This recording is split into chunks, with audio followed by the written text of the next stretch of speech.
Excellent. Hi, world. We're live. Our stream has the wrong info on it, so I'm going to change that right now while I vamp for a second. Welcome to not the Lost Tomb of Acroots, Tombs, Tinkerers, and Trouble, but instead to, what is this? The Chosen Few, episode 3, Airship Crash. Go live notification. We went live already. Where were you?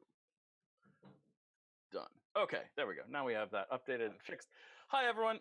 Thanks so much for tuning in and watching. Welcome to Sagas of the Shimmering Seas presents The Chosen Few Airship Crash episode and all that good stuff. We've got my wonderful and awesome cast here all around me. They are great and awesome music teachers from the San Francisco Bay Area. They are all very cool. Directly below me, we have Nika playing Celexa. Below her, we have Evan playing Caliban. Across from Evan, we have Winona playing Nova, and above Winona, we have John playing Timothy, and above Timothy, we have Ami playing Thea. Did I get everyone? Yeah. Great. And I think I did it in some sort of order. So let's dive on in. We've got a combat to do pretty much relatively quickly. But before we get that combat, Caliban, I think that the last thing that happened was you opened a box. Are you at all curious what's in that box? Not one bit. Okay. Yes, Excellent. 100,000,000% yes. Fair enough. Okay, great. So in the box, there are two things. Okay. There is a letter, and there is an interesting looking ring. It has sort of runes of some sort inscribed upon it, and it's like a 2-finger ring. Like you'd put it over 2 fingers, not one, with like a little band in between. It loops around them both. And there is a note as well. It is in tight handwriting. I don't know. Have you ever seen Roland's handwriting before? I might have like glimpsed it on his desk, but I didn't read. I haven't read any. His signature, maybe. Great. Well, this is definitely. You may not recognize this as his handwriting, but you know who left you the note, so you can probably assume that it's his handwriting. Okay. Here's the note for everyone. It says, "Destroy after reading. Just before the explosion that destroyed half the leadership of the Grand Accord, we received a note from someone in Takava warning of the explosion before it happened. Illumina Starborn, rest her soul, ignored the note, determining it to be a hoax. Then an explosion happened and it killed her, and many important leaders around the Shimmering Seas. We received a second communication later. It was the same unknown person in the Kava, warning of necromantic magics being on the rise in certain areas. A third communication revealed to us that there is trouble within the Kava itself, and that they would be asking us for, quote, unusual help. The writer also included this ring and said, quote, you will know who to give it to, Roland. They may find it useful. I do not know who this person is, but they are our only ally inside the Kava. Their passphrase is an old friend of home. An old friend from home. If someone uses this in conversation and scratches their chin, they are trying to make contact. Keep the ring, use it well." Okay. I immediately. Do I feel anything happening on the ship yet as I'm reading this? Not yet. No. Okay. I immediately take the note and throw it off to the left of me and sacred flame it. Nice. Yeah. So the note just erupts into flame and dissipates entirely. Okay. Pardon me. I tried to copy and paste, but unintentionally quit Roll20. I'll be right back. Okay. Scratch the chin. So let's take a look at this ring, just for a second.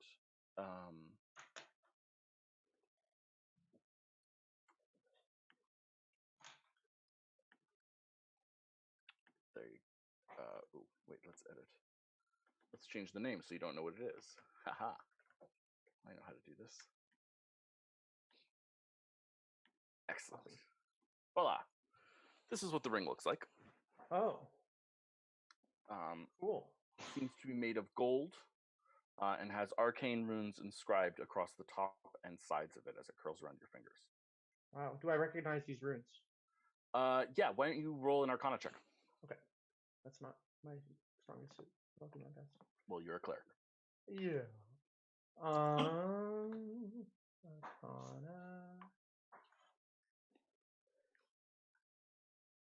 12. Yeah, you don't really know your runes super well, but you do recognize something that you would think of as being related to abjuration, which, for those of you who do not know, is protection magics of some sorts.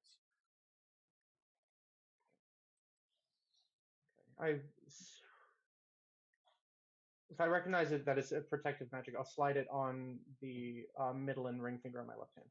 Okay. Yeah. So you slide on the middle and ring finger on your left hand. It feels warm when you put it on, and it feels like there's something moving in there. It actually kind of feels like there's two things moving in there, like inside of the metal a little bit. You're not really used to this feeling because you're not used to magical objects to a certain extent, but you can feel it feels like two things are swirling against each other, one very small and one very large. It's like a small tiny fish and a large fish are sort of swimming around each other in this ring. It's sort of what it feels like on the back of your fingers. Weird. Cool. Okay. So I put that on. I'm gonna try to lie down and get some rest. Great. So as you go to lie down, the ship suddenly starts rocking, and you feel the impact as things start crashing into the ship, all from the same direction. It's like almost a rock, just like a catapult bolt, just rocketed into the ship. And with that, let's just see where everyone is just before this happens. So Nova, you were looking at this as this was coming at us. So I sort of put you in the bow. Sorry, not on the bows, crow's nest. Is that an okay position to have you in? Are you comfortable with that? Yes. Okay. Recognize that means that I put you. I want to be very clear. I put you there, and I'm going to be mean about it. But that's just the deal. Okay. Okay. Cool. I was thinking about going there anyway. Great. Awesome. That makes me feel better about this. Yeah, you just had a conversation with Caliban, if I'm not mistaken, and left the quarters that you were in with him. Is that correct? Nope, that was Nika. Sorry, that was Celexa. That was Celexa. Okay, then I will fix that. Celexa, you just had a conversation with Caliban and left the quarters that you were in in there with him. Yes. Great. So Celexa, that's where I'm putting you on the map. Feel okay? You're muted. I'm looking for where you moved me right now. Am I? We are. Gotcha. It's fine. Yeah, excellent. Great. Timothy and Thea, I had you just downstairs. Is that okay? Yeah. Yeah, that's fine. Cool. Okay. Then let's do this thing. Who wants to fight some wolves? Yes. Is that a question, Mona, or is that an excitement to fight some things? I'm ready to fight. So let's get a quick description of these things, just for the sake of it. Let's start. Actually, Timothy, can you roll a nature check for me? Sure. All right. That's what I got. Excellent. So I'm going to start with this piece of information. You've never seen anything like these things before, Timothy, but the way they are moving, the way they are behaving, the way they attack, these things are beasts. Okay? They look pretty close to wolves in some ways, except that instead of having fur on the front part of their bodies, they have like this bony shield on the front part of their bodies, and then like these two horns that sort of stick out, sort of straight to the side, almost like an arrow through the head, almost, except they're like giant like horns with spikes on either side of them, and they are snarling. If you'd like to roll a perception check, I will give you that for free, Timothy, as well. Sure. You also notice that they have sort of a slight dusting of blue powder around the eyes that is not part of them. You actually see as like they crash into the ship, some of the powder is dislodged. Does it resemble like war paint, or does it resemble maybe like the mysterious chemical we found in the lab a session or two ago? Yeah, it is closer to the mysterious chemical you found in the lab, but it's not really matching either. It might be war paint. But you don't really have enough information to make a determination there, is what I would say. Okay. Without examining one of these things closely, either taking a turn to do that or post-mortem, as that were. Okay, so let's do this.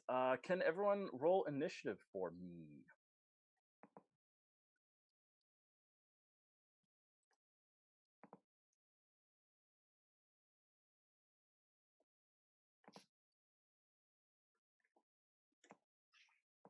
Oh, guys, I'm sorry. Okay. Ooh, yeah. Let's do this. So Nova is up first at. Oh no, that makes it Thea up first at 23. Nova is at 18. Timothy is at 11.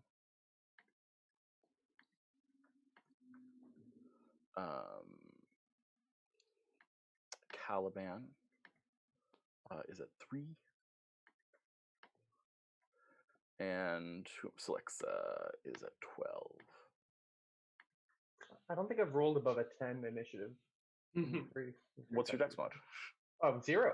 So it makes total sense. It makes perfect sense, and also we've only had 4 initiative rolls, so It's totally, as a cleric, it's fine. Makes sense. Okay, and let me add one more. Sorry. Where's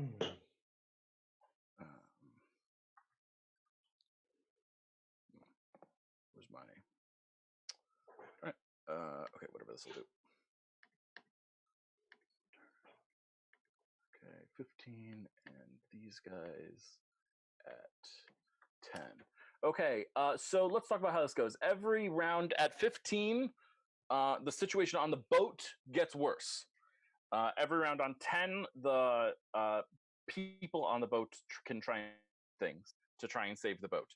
The wolves are probably going to try and stop that. So things are going to get worse as we go on. Any questions? Great. Tie goes to the players. Thea, you get your first go. So these wolves crash through the sides of the ship. You see splintered hull everywhere as these like meteors just crash into the ship. I think they even damage the floor beneath you as well. All right. So Thea, without even thinking, just coming from that last battle, just takes out her longbow and gives a shot. Not even thinking about it. Excellent. Which one are you shooting at? The one closest to me. Perfect. 19 definitely hits. Roll that damage.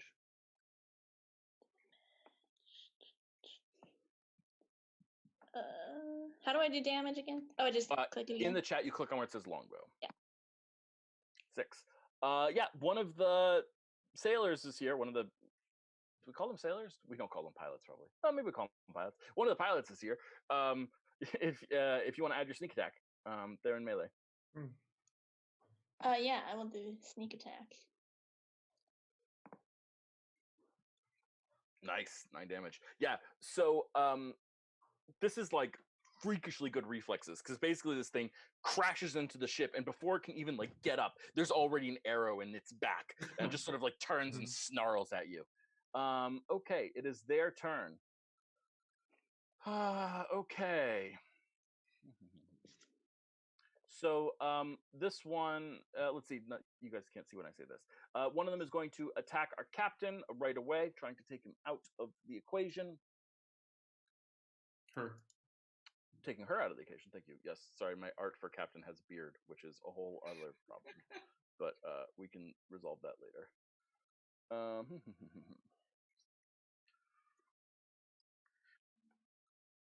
Yeah, barreling through the sky, rams into our captain, and she falls to the ground prone. And Let's see. This is plus charge. Plus the leap.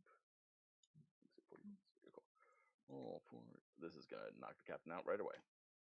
11 points of damage, and the captain goes down. Okay. Now, admittedly, we knew that.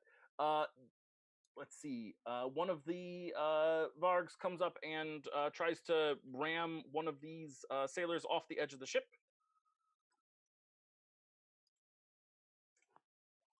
And successfully does so, knocking a sailor off the ship. Oh no. Another one tries to break the mast that Nova is currently standing on.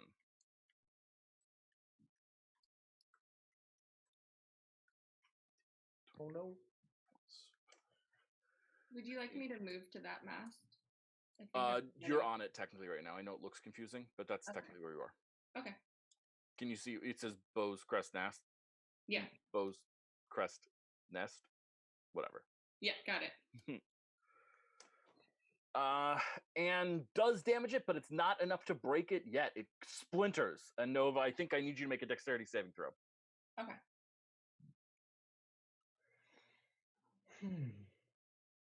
Yeah, so you're able to hold your balance on this, but you know that this mast is going down. Okay, on lower floors, we're going to get just some more straightforward violence for these things. What do they do? 2, 3.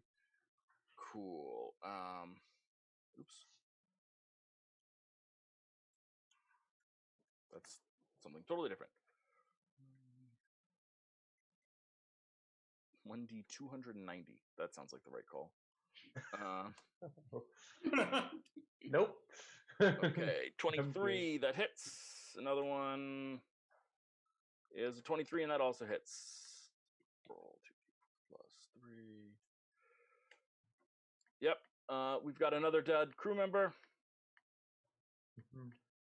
And then this one does not have advantage, so let's do that.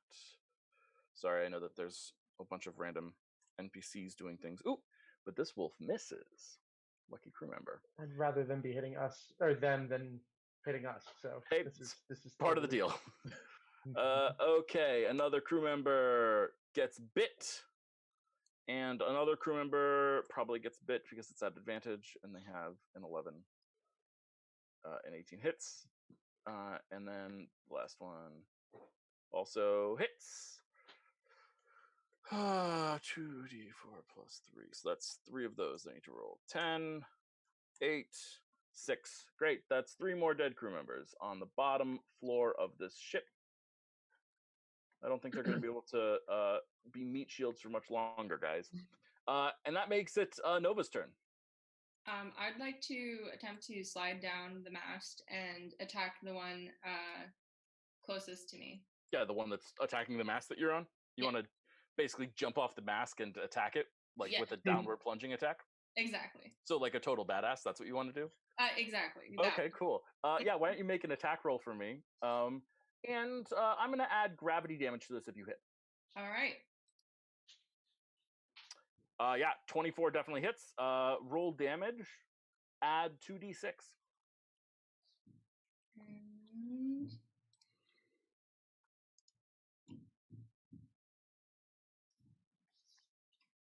Sorry. The slash comes before.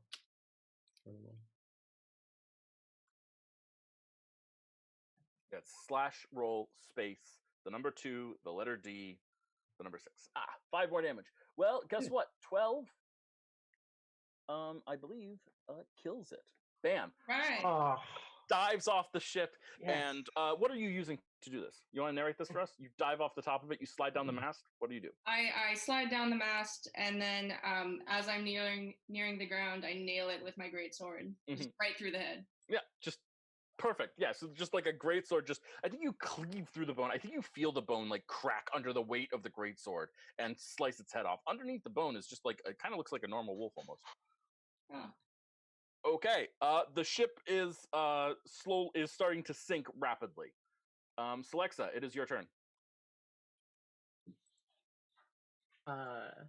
Okay. Alexa, she yells, Nova, that was amazing, and throws her a inspiration. Okay. So Nova, yeah, you get that now, and then I think she is going to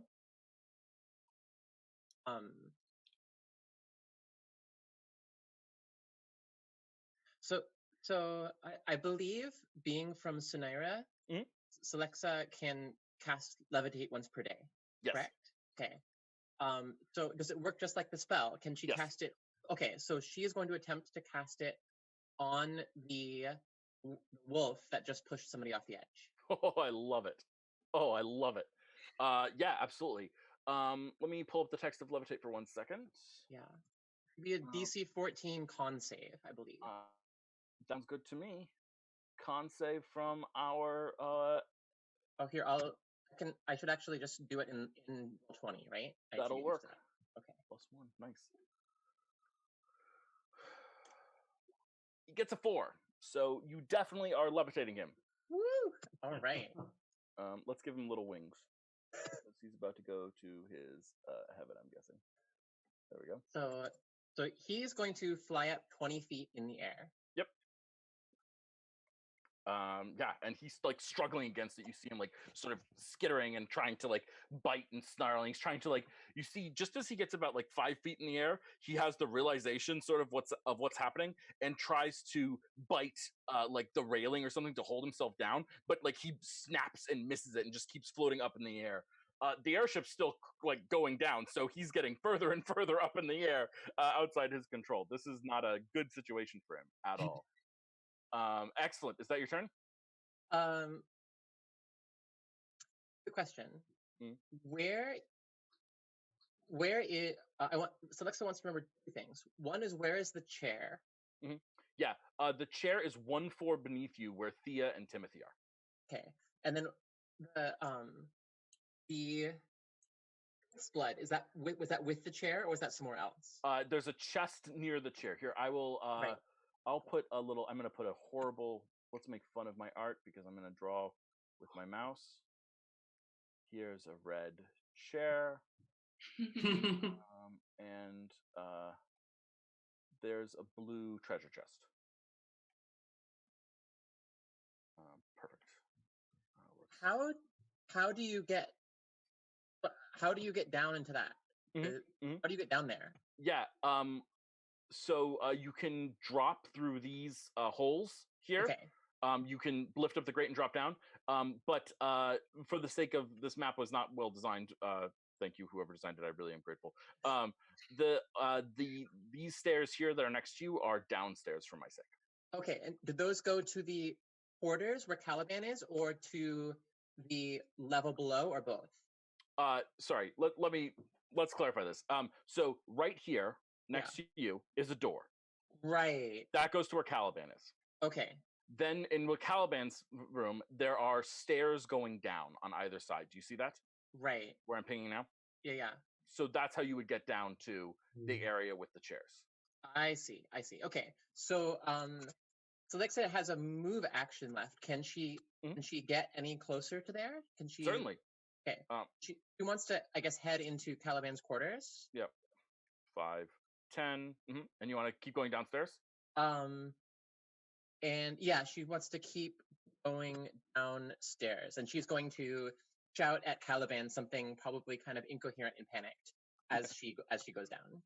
Cool. So you can get down to about to here, where Timothy and Thea are, and you're next to the chair. Fantastic. Okay. Excellent. Timothy, it's your turn. Okay. Could you tell me what are those wonderful weapons next to us? Are they like ballistas or cannons? Yeah, they are ballista. Okay. Is the one closest to me loaded? Yes. Is it on a swivel? It's on a slight swivel, but it can't aim inside the ship. Okay. That would be awesome, though. And you could do something to break that, though, right? Like, there's probably like a lock on it that prevents it from spinning around or something like that. If you broke that lock, then you could do it.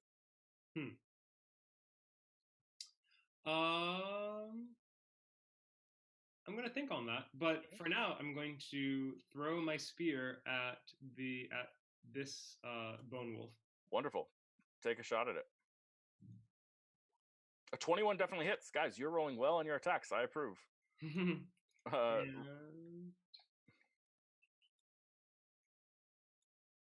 Yeah, an arrow in its back, a spear in its face, and its jaws bloody with a crew member. It also dies. Woo. Okay, crew members are going to try and fix things. Let's see, how many crew members do we have left? 1, 2, 3, 4, 5, 6. Okay, yeah, all the crew members try to find something to patch. Oh, 7, 8, 9, 10, 11, 12. Hey, that's actually not bad. Yeah, several of all the crew members start finding things to patch. So like the ship seems to stabilize a little bit. We'll see what happens. Caliban, you're up. Okay. I see Select to run by. Do I hear commotion more from below me or up on the deck? Let's see. Mechanically speaking, there is more commotion going on below you. Okay. I'm going to go on the top of the deck. Okay. I'm going to move from where I am. 5, 10. What do you want? Okay, so I look out. I see Nova just destroyed this one. Is the one over there to the far right? Is that the levitating one? Yep, it has the wing on it. I'm going to take off the map next turn if nothing changes. Okay. I'm going to go and back up Nova then. Okay. So I've only moved 10 feet, right? Yep. I'm going to use the rest of my movement. Can I move through this mast, or do I have to walk around it? You can move through it. Okay, so like 5, 10, 15, 20. I'll go right there next to the dead one. Perfect. And I'll be like, I got your back. What are these things? Wolves? Dead wolves? They're Pretty dead. Dead. Yeah, wolves. pretty disgusting. Let's try to get rid of them the best we can, I guess. He's like shivering. Readies his glaive. Nice. That's all he's gonna do right now. Do you want to? You haven't used an action yet. Oh, that's right. I can dodge sacred. I could use a dodge action. I can also sacred flame the one.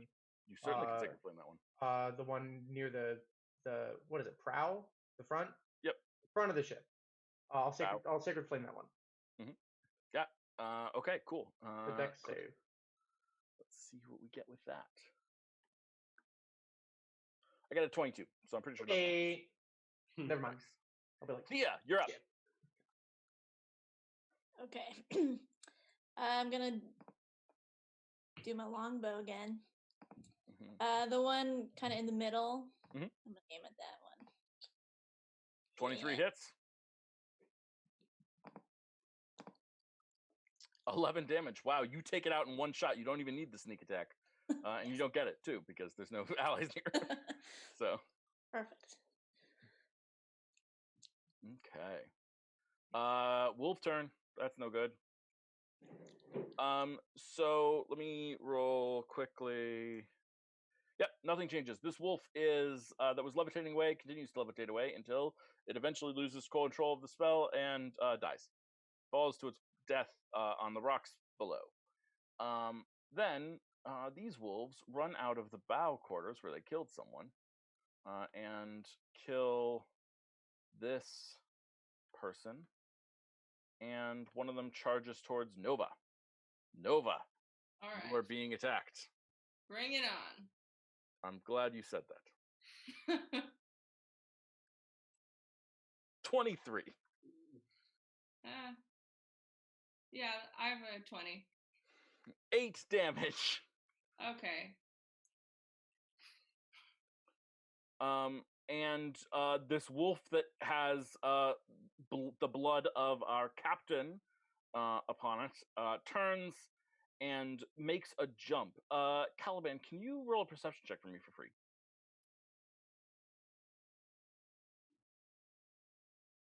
Yeah, you've never seen a creature jump this far because it backs up a little bit and then jumps to you.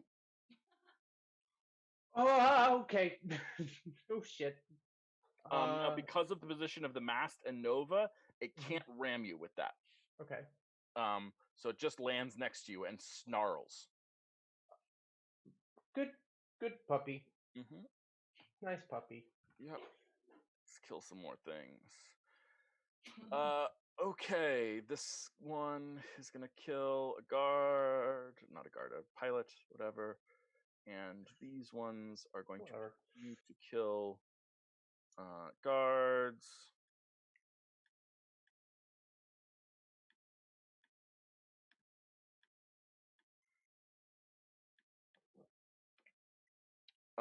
Great. Awesome. Nova. All right. I attack him again. I attack the new one who just hit me. Yep. Alrighty. 15 just hits. They have a high AC. Okay. This bony carapace is rough to get through. 14 slashing damage. Well, that just slaughters him instantly. Ain't that nice? Yeah. Excellent. Anything else you want to do on your turn? I would like to move into flanking position. Yeah. Excellent. Okay. Let's see. Last turn we had a lot of success on the ship, actually, so the ship is doing okay right now, but probably not for long. Just a guess.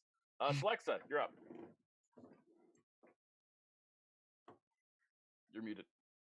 What do I see?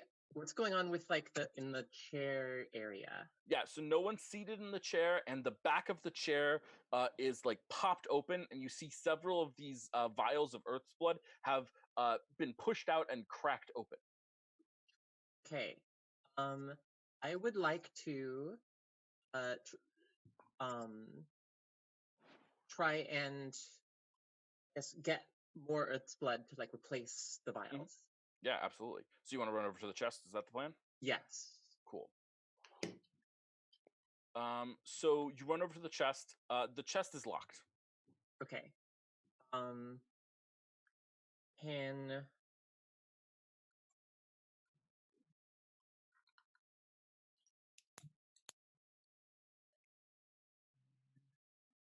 I'm going to so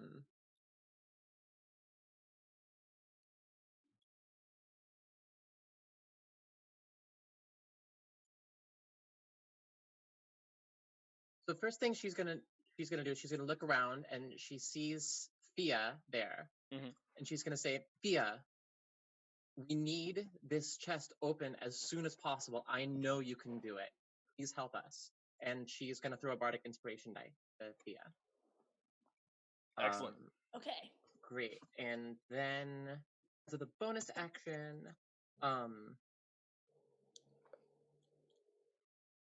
and then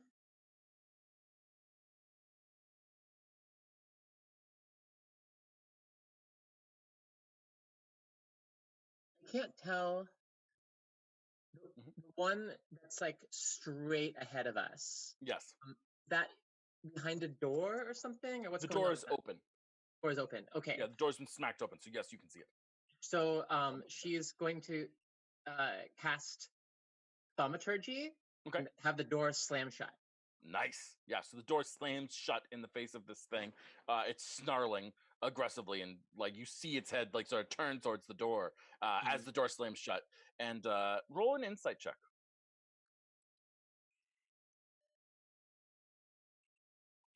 Insight.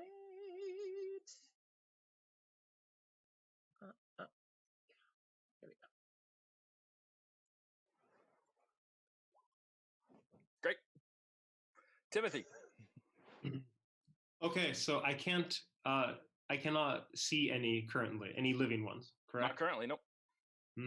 Well, then you know what? I'm going to go ahead and go for it. Now that I have a moment to breathe here, I'm going to run over to this ballista and try to pry it off the ground or break it from the swivel.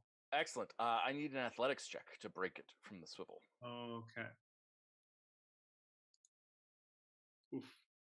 Yeah, so like you get over there and you like at first you just try and turn it, and then you see that like there's like a chunk of chain that's like stretched taut when you turn it too far one way or the other way.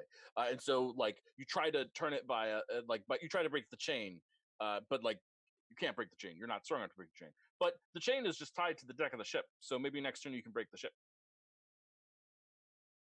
All right. If you want. Are there? I'm sorry. Do I have one more action, or is that about it? You've moved 10 feet, so you still have more movement. Okay. D&D divides things into movement action, bonus action. They're not different actions. They're just all this. They are each their own thing. Okay. Okay. Could I take a look at the ammo for the weapon, though? Absolutely. Yeah.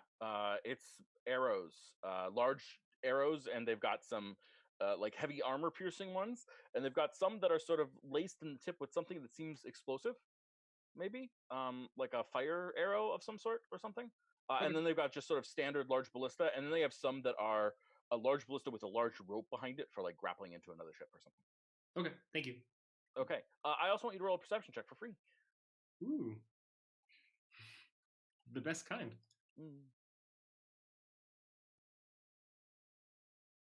There is another comet coming. Oh God. I can see it out the window? Yep. Over Okay. the board, you're trying to break this thing free, and you can see this thing arcing towards you. It'll probably be here. Well, it's hard to judge distance and time and speed in these things, but, you know, maybe 6 or so seconds. Okay. Comet incoming. 1, 2, 3, 4, 4, 5, 6. Nice. Not nice enough. Okay, so with not enough crew members surviving, they don't have the ability to improve the quality of the ship, so they are only maintaining, and at that barely. The ship is slowly sinking, and by slowly I mean not that slowly. Caliban, you're up. Muted. I see this wolf-like creature in front of me, and they're holding my glaive, sort of quivering. No fear, no hesitation. No fear, no hesitation. I just jab it, or try to. So at advantage, right? Yep. Yay! Thank you, Nova. Flanking bonus. Got 11. So glaive. That hits. 17 hits. 17 to hit. Beautiful.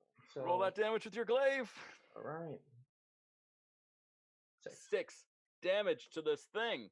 Yeah, so I think what happens is like it sees Nova coming around and sort of spins around to attack Nova because it's seen Nova kill a couple of them, and then like it turns and it shows you its rear. Its rear is like fluffy, like fur.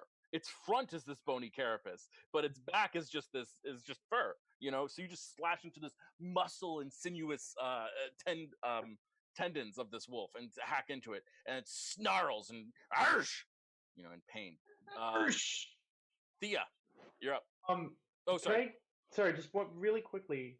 As I do that, can I try to feel as if can I try to gather whether this ring could help me at all right now? Like what's going on with it? Yeah, roll a wisdom saving throw. Wisdom saving throw. Okay. You're proficient in wisdom saving throws, right? Yeah. Yes. Good. No, so bad. Yeah. I mean, the ring was given to you for a reason. It probably can help. Oh no. Okay. You may have to just try and do something and see what happens. Okay. Great. Think about who it was given to and what someone who it was given to might be able to do with it. Yeah. Okay. Thea, you're up. Okay, so I'm gonna try to break open this chest. Is the lock just like an external? Yep, lock? it's just a standard external lock. So let's roll thieves' tools with dexterity. Okay. So thieves' tools with dexterity. Okay. If you think a 3 gets you there, then you can lead this right. If you want to have a chance to add your bardic inspiration, see if that gets you there on top of it, you can do that. But if it doesn't get you there, you just lose the bardic inspiration. Might as well go for it. Okay. Roll I'm 1d6. thinking. D6.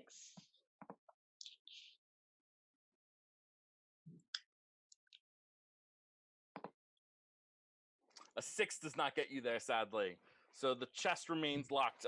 It's just taking too much time. There's wolves and things flying everywhere, and chunks of ship fall everywhere. I think you run up to it and you start like trying to pick the lock, and like a chunk of the ship actually like comes flying off the side into you, and you have to sort of dodge out of the way and like look at where it went, and then in amazement you look down and you realize, oh shoot, I've dropped my lock picks, and so like there's just too much happening at once. It's hard to concentrate. It's hard to concentrate. I can't. Yep. Okay, the wolves in the basement kill 3 more of your people. Oof. And one of them breaks a hunk in the side of the ship and jumps out of the ship up. You have never seen a wolf do anything like this, and lands here flanking Caliban. Uh-oh. Wow. Let's see, other wolf stuff that's going on. Nova, a wolf is going to attack you. All right. 13. Does not hit. Excellent. And this wolf is going to dive up and try and break the steering wheel. And it succeeds in tearing a chunk out of the steering wheel, and now the steering wheel is spinning rapidly out of control. Oh, great. And this wolf is going to kill one of our poor pilot people in training. Not many left now. And once these wolves kill people, they'll start heading upstairs. So let's do that. Hi. Hi. And this person now is quaking in fear between two angry wolves that are going to eat this poor person. Okay. No one is left alive down in storage. Good to know. Yeah, the ship's not doing well. Steering towards the ground fast. There are mountains in the distance, and you are heading towards them at a rapid rate. Celexa, you're up. Hey.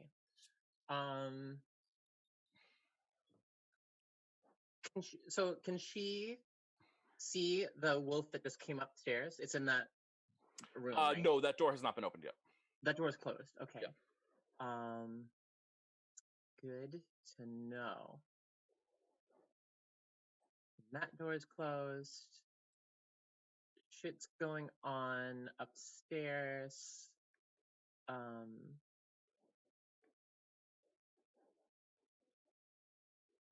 Okay.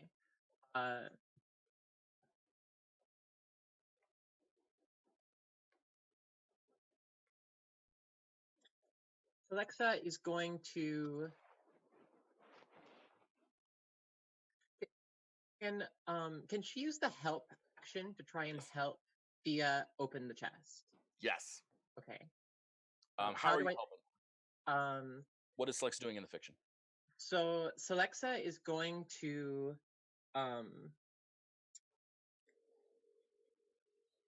she's going to use prestidigitation to make a little, like, just a tiny glowing light near the lock so that she can see what she's doing better. Because it's kind of, it's like dark and crazy in there, and she wants to be able to focus. Just a quick question, just out of like a character moment here. Have you done this before for your friends who are picking locks when you're getting in trouble? Absolutely. Yeah. And out of curiosity, have you done this for Thea before in that wild night where you ran into each other? Probably not. Actually, I don't think that was the kind of relationship that they had. Yeah, if they yeah. Totally reasonable. So she's going to use help action. Do I have to roll to do that? No, help action just provides advantage. Okay. The rules with help action, by the way, just for clarity's sake, there's one rule that's sort of the baseline rule, and then there's an exception to that rule. The one rule is to help someone with an action, it has to make sense that you can help them with that action. That typically means that you have to have the skill yourself to be able to help them with the action. But the exception is obviously if you can come up with a way in the fiction that you're doing it. Magic is usually the best way to do that.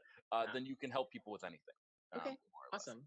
So she's going to do that, and she's going to use the help action, and she's going to touch Thea on the shoulder, and she's going to say, and no, you can do this. Just breathe. Just breathe.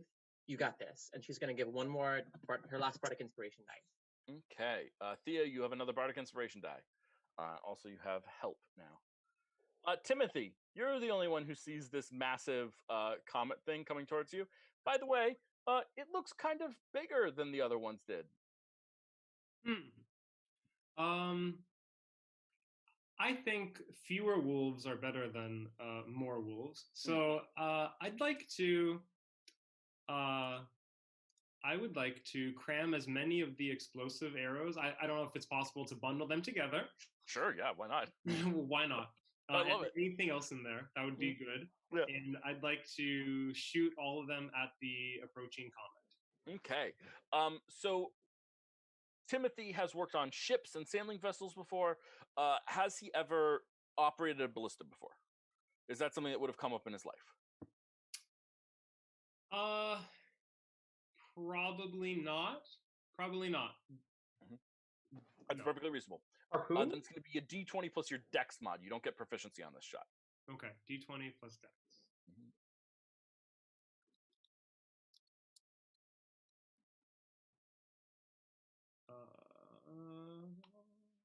Okay. I'm sad to say a 13 misses. So you take this massive shot into the sky, and this comet is coming towards you, but the angles are just slightly off. And, you don't know how ballista works super well, so it flies past this thing. And this thing does this comet coming towards you does this insane thing where it almost pauses for a second in midair and then turns straight towards you. And now is barreling towards you. Okay.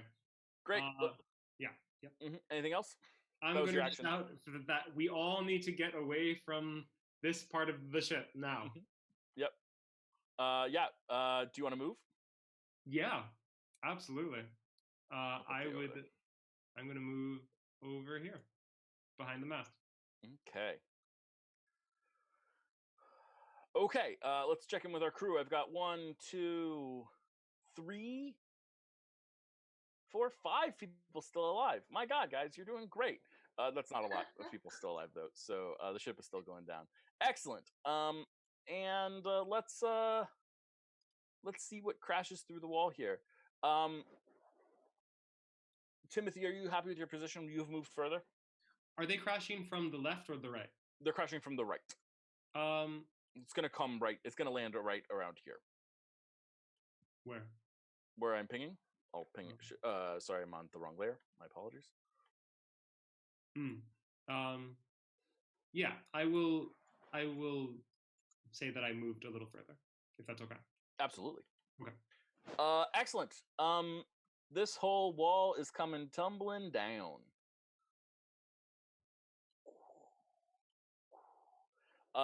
Thea. And not Celexa. You are just out of range, Celexa. Ain't that grand. Thea, I need you to roll a dexterity saving throw. Oops. Okay.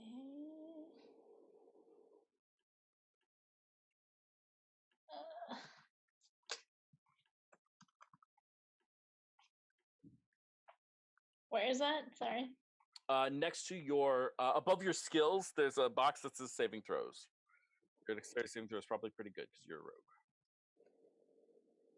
Okay. Yeah. So nothing happens to you. You have like a preternatural ability, and you like sense that the wall is going to cave in, and so you spring back as this thing crashes through the wall. Oh no! It is a large creature, and it is very scary.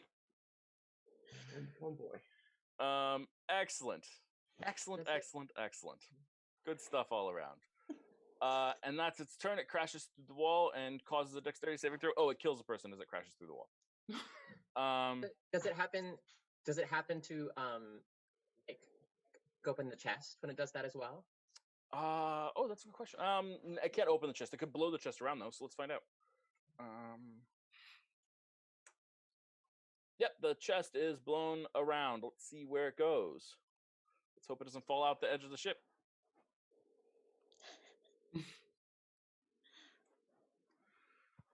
1, 2, 3, 4, 5. It runs. It is jammed physically into Slexa. Slexa, I need you now to roll a dexterity saving throw or be rammed by a chest. Oh no.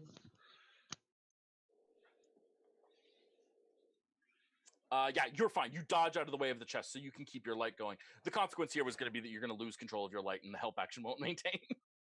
But no, you're fine. You dodge out of the way of it. No problem. And the chest sort of rolls over closer to the chair. Thea, you're up. Okay. I didn't take. I didn't take my Caliban. turn. Sorry, I skipped you. Yeah. I was sorry. It's okay. Caliban, your turn. I apologize. Thank you. Okay. Okay. If you don't let me do this, totally understand. Go for it. Caliban is going to look all around him. He saw this huge comet crash into the ship, and he's going to,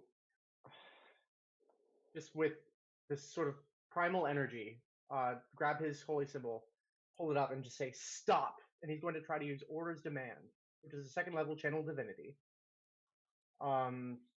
to try to make everything that can hear him within 30 feet to make a wisdom saving throw. Besides his allies. Everything that can hear him within 30 feet has to make a wisdom saving throw. Okay. I want you to roll 1d100 for me. Yes.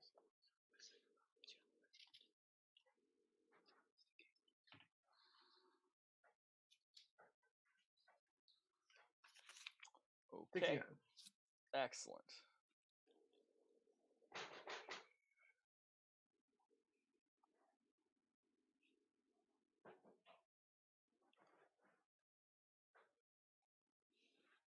Okay.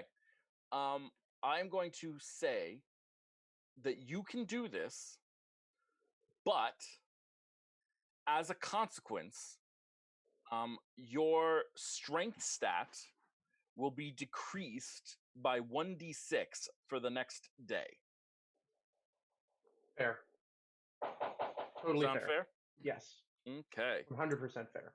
So your strength stat is decreased by 4 in exchange for this. Now, 30 feet. Let's see. I got 3 wolves on the surface here that obviously can hear that. Through the door, perhaps? One floor down, and the big wolf there can hear it. I think the only wolf that escapes it, I'm going to ping it, is this one. Great. Like, it's the only wolf that escapes it. So everyone knows, any of these wolves who lose this wisdom saving throw are charmed by me. So until they are attacked, or until the end of my next turn. It basically buys you a free turn. Yeah. Okay, here we go. I'm going to do this top down, left to right. Failure, failure, success. Okay, I'm going to mark the success ones since they're more important. The success ones are going to get a little red dot. Okay. Failure, success. A little red dot. That one can't hear it. And success on the boss. Success? Success on the boss. 10? Against your, what's your spell save DC? 14.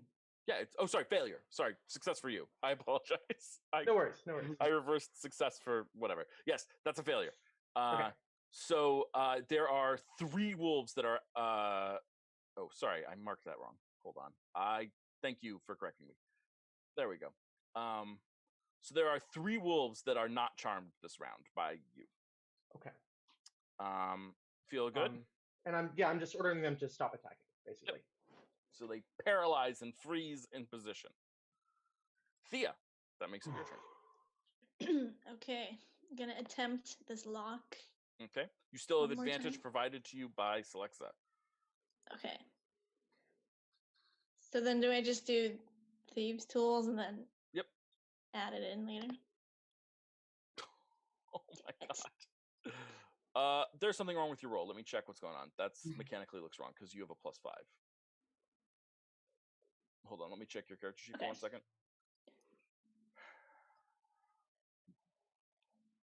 0 + 5. Okay, let's see what happens.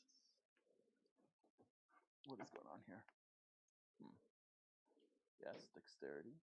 Proficiency both expertise. That's correct. Huh. Okay. Hold on 1 second. I have no idea why it's not working. So we're just gonna re-roll that, and we're gonna roll it manually. Okay. So can you just type in /roll space 1d20 plus 5, and then copy and paste it and do it twice. Yeah. Or you can type it twice if you want. 20, and a 1. Perfect. So the 20 is what counts. Do you think if you think a 20 is good enough to open it, then you can leave it be. If you're worried about it, then you can spend your bardic inspiration to get an extra d6. I think a 20 should do it. Excellent. The chest pops open. Woohoo! Yes. And you see inside row after row of carefully crafted bottles strapped down. They're like put in containers so that they won't fall or jostle around. Airship travel in general involves some bumming around, and these are glass vials, so they don't want to break. So they have them sort of padded and carefully laid out. Okay, Thea, that was an excellent action. Do you have anything else you want to do on your turn? There's this massive thing next to you. It's technically like charmed to- right now, and you Okay. can't attack it because you spent your action to do this, but you could move or run away. I'm gonna move back a little bit. Okay. So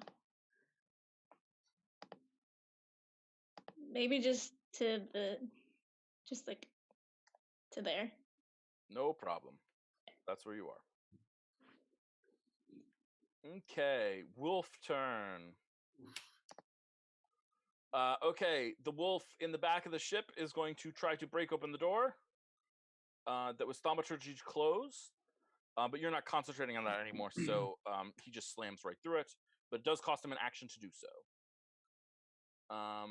The wolf in the back, who is not charmed, is going to kill another civilian. And then the wolf on the top, who is not charmed, is going to attack Nova again. Okay. A 7, Nova. Does not hit, and I forgot, he also takes fire damage. Nice. Roll that fire damage for me. And I think that's 1d. You said 2d6, I think, last time? Wow, what's the ability? It's for the stars ability. 1d4. 1d4. Okay. Yeah. But it's every time. There's no, Yeah, I definitely forgot to do it. No worries. Excellent. Definitely takes that 2 fire damage. Yeah, not looking healthy, but technically still standing. Okay. Or whatever wolf stand. Yeah. Okay, and that is the wolf's turn. That ends. Technically, they're all still charmed, but well, I'll leave the red on for another minute. Okay, Nova, it makes it your turn. I'd like to finish off that wolf. Great, take your swing. At advantage, so natural 20. Yep, that's a natural 20. I mean, if you'd like to roll damage, you should feel free to roll damage. I'd like to see the numbers. But he has 1 health left, so 13 damage definitely kills him. Okay. Absolutely. Anything? What else do you want to do on your turn? I would like to.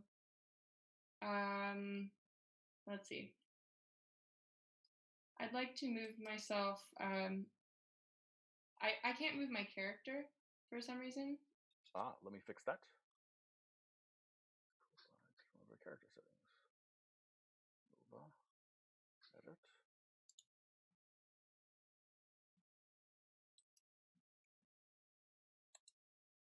Try again. Nope. Oh, yes. Okay. I want to move myself there. Okay. I also want to remind you that these grates here, you can walk across them freely, but you can also pop it open and jump down a floor if you ever want to.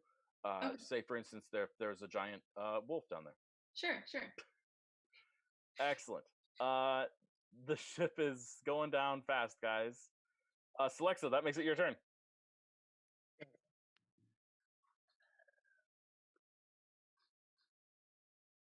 Okay.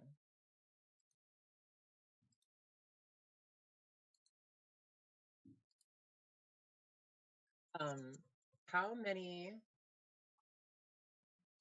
vials did it look like were cracked in the chair? Yeah. So it normally contains 3. One of them had just fallen out completely, and the other 2 were cracked and leaking. Okay. She is going to try to grab. She wants to grab see if she can grab at least 4 or 5, like in a Easily. handful. Yeah. Out and then go and see if she can start loading them into the chair.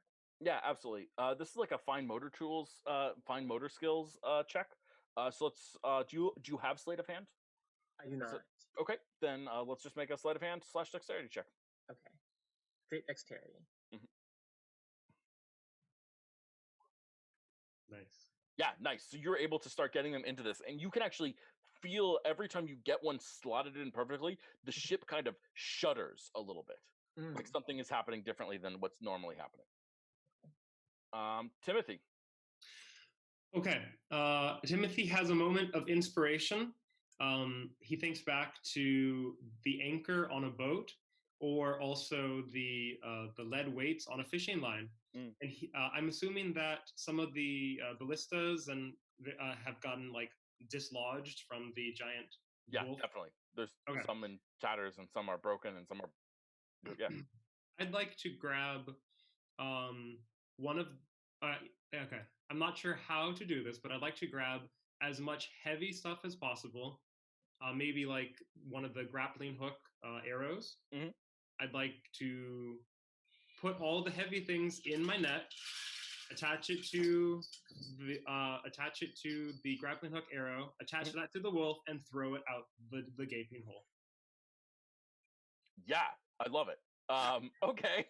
Yeah. So you're trying to basically net the wolf and then tie it to a weight and drag it out of the ship. Yes. Yeah, I mean, I think your net is the best baseline skill for this, because essentially you're trying to net this thing. Yeah. With improvised stuff. Yeah, so I think it'll be a net check. It's gonna have a high DC. I mean, the DC is gonna be his armor class +2 though. So it's essentially like it's slightly harder to do because you're doing it with improvised stuff. And this may be a 2-turn action. I'm not entirely certain. Sure. Should I roll for net? Yes, roll for net. Yeah, so an 11 is not high enough to get him. Do you have advantage on this for some reason? No. Necessity? Sheer panic? Actually, let me check. Evan. What's the deal with people who have been commanded to stop? Ooh. Caliban, sorry. It's fine. So the exact wording is present your holy symbol. Each creature of your choice that can see or hear you within 30 feet of you must succeed on wisdom saving throw. Be charmed by you until the end of your next turn, or until the charmed creature takes any damage. You can also cause any charmed creature to drop what they are holding when they fail the saving throw. That's it. Okay, I want to pull up command for 1 second. Pardon me, everyone, while I rule the spell command scenario. Yeah, let me just pull up the text on that for 1 second. Hold on. Yeah. Halt.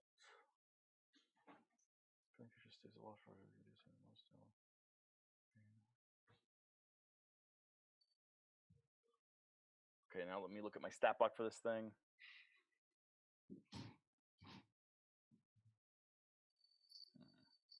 Yeah, I mean, the thing is that most of this thing's armor some of its armor comes from its bony hide, and some of it comes from its dexterity.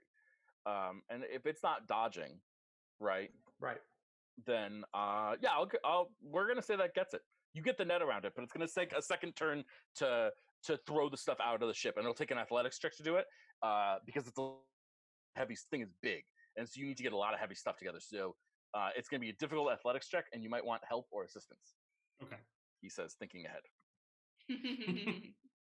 Okay. How many of our people are left? 1, 2, 3, 4. 4 people left. Hey, that's not so bad, guys.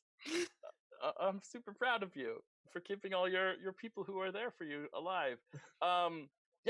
So like one of them is just like, abandoned ship? Do we have lifeboats on this thing? And no is the answer to that. Uh-huh. Apparently. Yeah, they do. We got the air balloons. Where? Air balloons. Air balloons. Oh yes, they have the air balloons. Excellent. This massive wolf is still stopping for its turn as the nets wrap around it. And Caliban, it is now your turn again. Okay, so at the end of my turn, Mhm. they are no longer charmed. Yes. And I want to get trying to steer the ship. Will turning the wheel take an action? Is that an action? You'd have to. You certainly could try.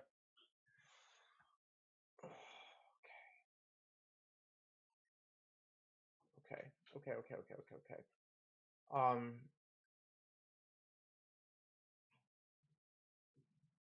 Yes, I think. I think that steering the wheel would take an action.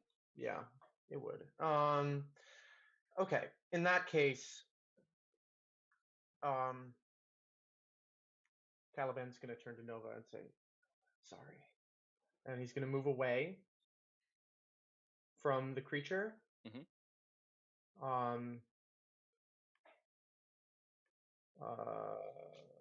Let's see here, 5, 10, 15, 20.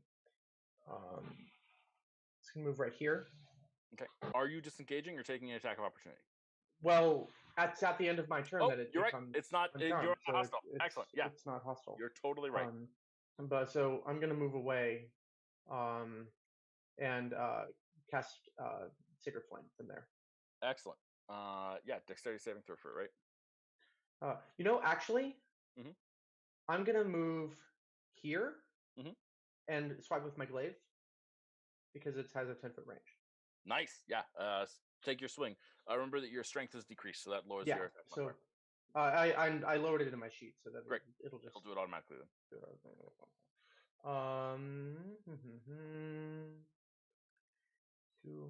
2, glaive. 20 to hit. 20 still hits. Nice. Yeah. Roll that damage. And hopefully I roll better this time than 1. Oh, sorry. I clicked glaive again instead of the damage. In the chat, yeah. Yeah. It's a weird thing. Okay, 11. And you slaughter this thing. Okay. I'm sorry. I'm going to go. Yeah, you just take it out entirely. I love it. That's great. And I'm going to go, oh. Okay. And then I'm just going to move sort of, instead of moving where I was going to move, I'm going to move here instead. Okay. Sounds good. Yeah. Great. That's me. Okay. Miss Thea. Okay. So I see what Timothy's doing. And so is there anything kind of heavy and grabbable around me? I mean, he's like trying to wrap up like ballista chunks and things like that, and all this stuff that's like broken parts of the ship that you're sailing on, Like, Yeah. It's just like a hunk of wall that he's tied to that, Yeah. So maybe I grab whatever ballistas are close to me. Mm-hmm. Yeah.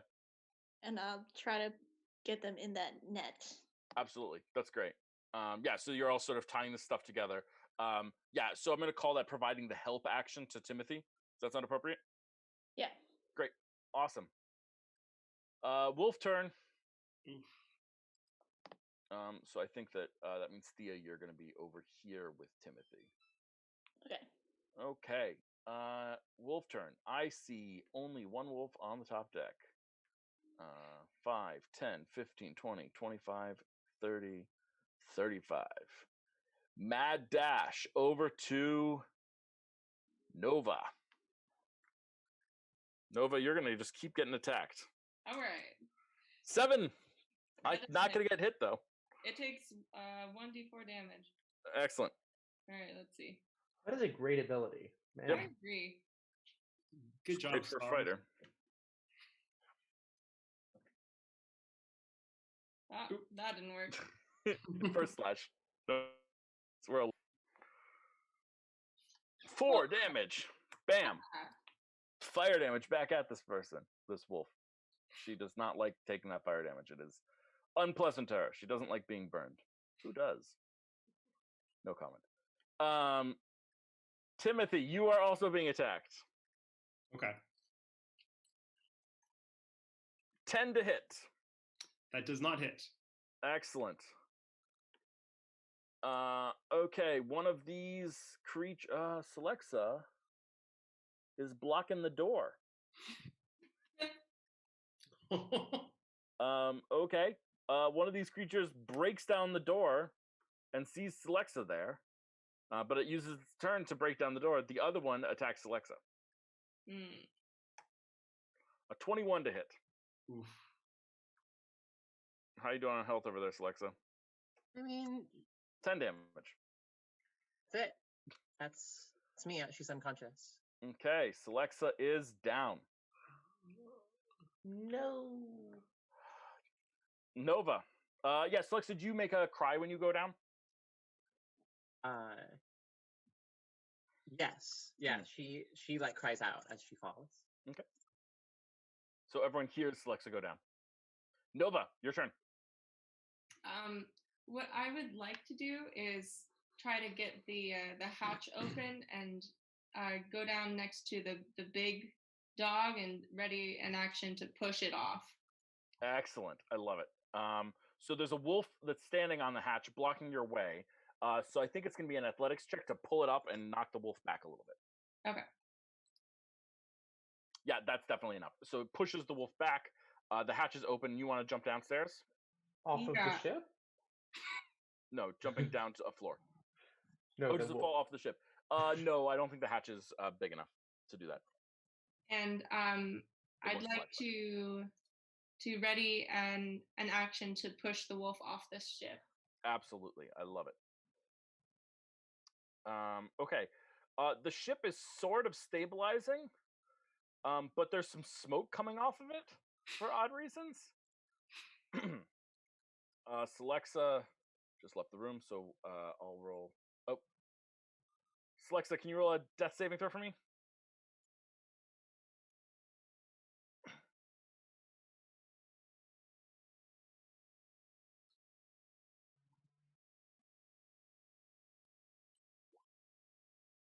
That is 1 failure. That's no good. Timothy, it's your turn. Would you like to make an athletics check at advantage? I would love to do that. Great. Let's make an athletics check at advantage. That's a 17. Now, here's the question. Oh, no, Thea already spent her. Oh, no, Thea has not spent her Bardic Inspiration. Thea, you are helping on this action. If you would like to spend your Bardic Inspiration on this action, you can do so. Yeah, I'll do it. Okay, why don't you roll 1d6? Okay.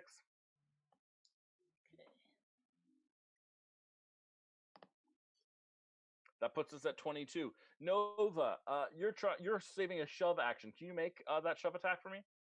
Sure. Is that how do I do that? It's an attack roll. It's a strength mod attack roll. So you can just roll greatsword. It's not a greatsword attack, but it's the same modifier. Okay.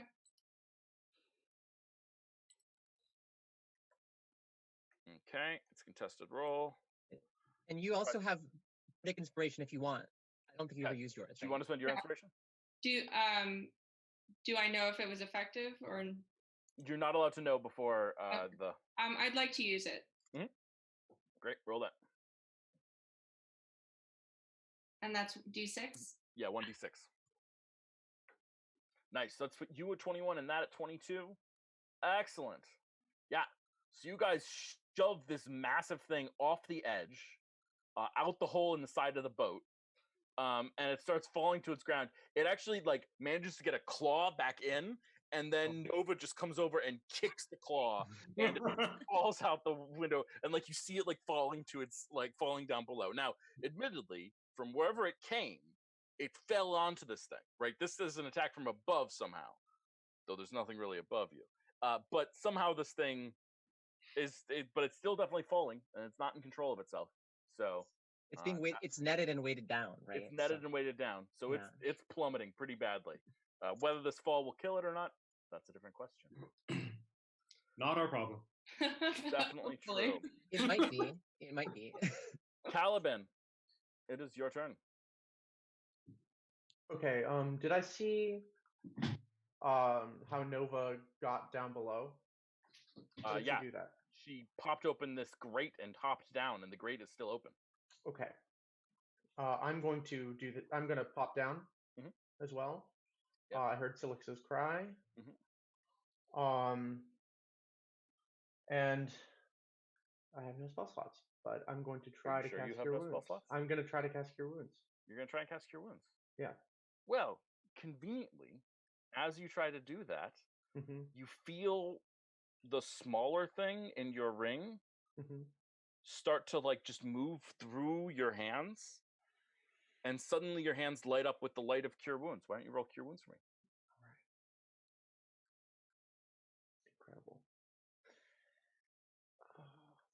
Okay.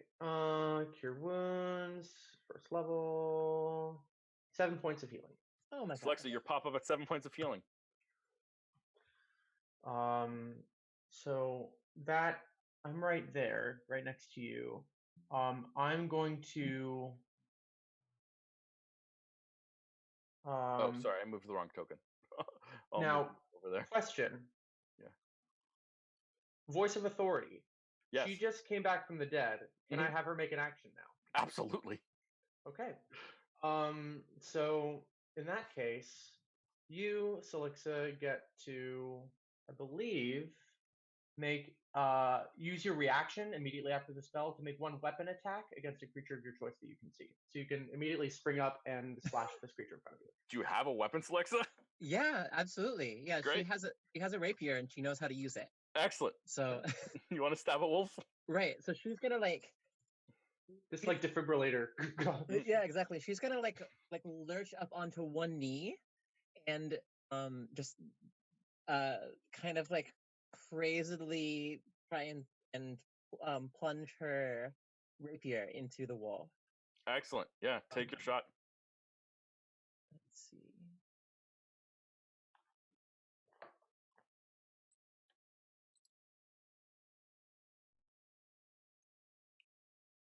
Wait, sorry. I'm working on it. I got it. No worries. I got it.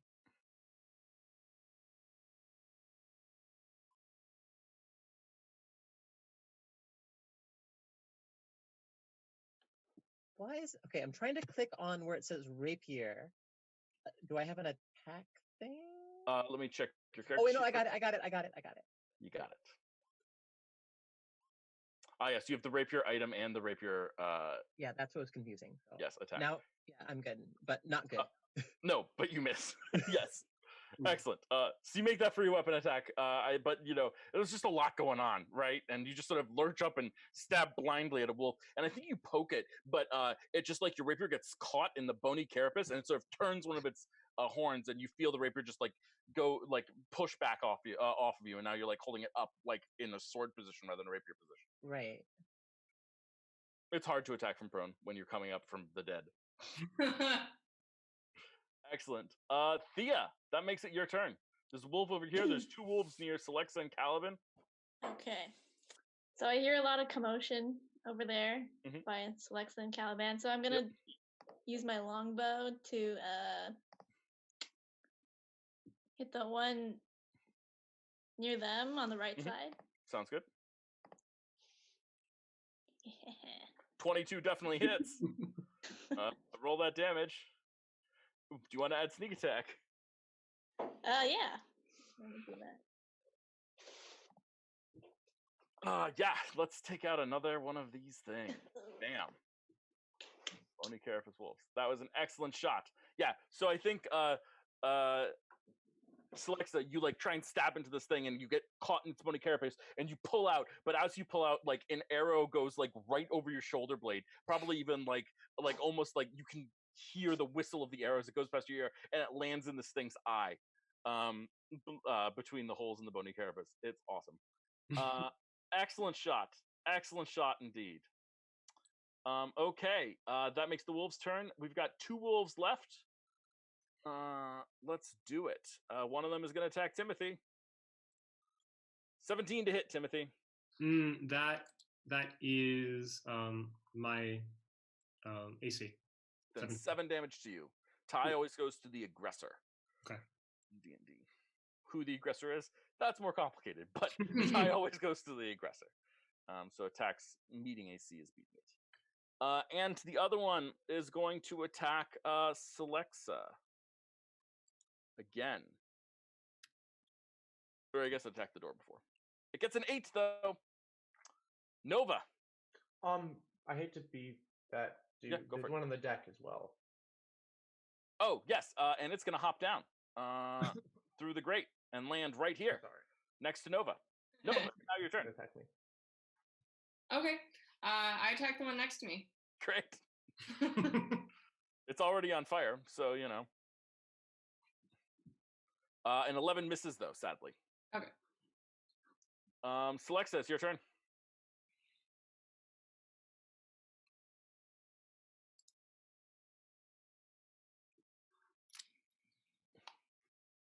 Okay.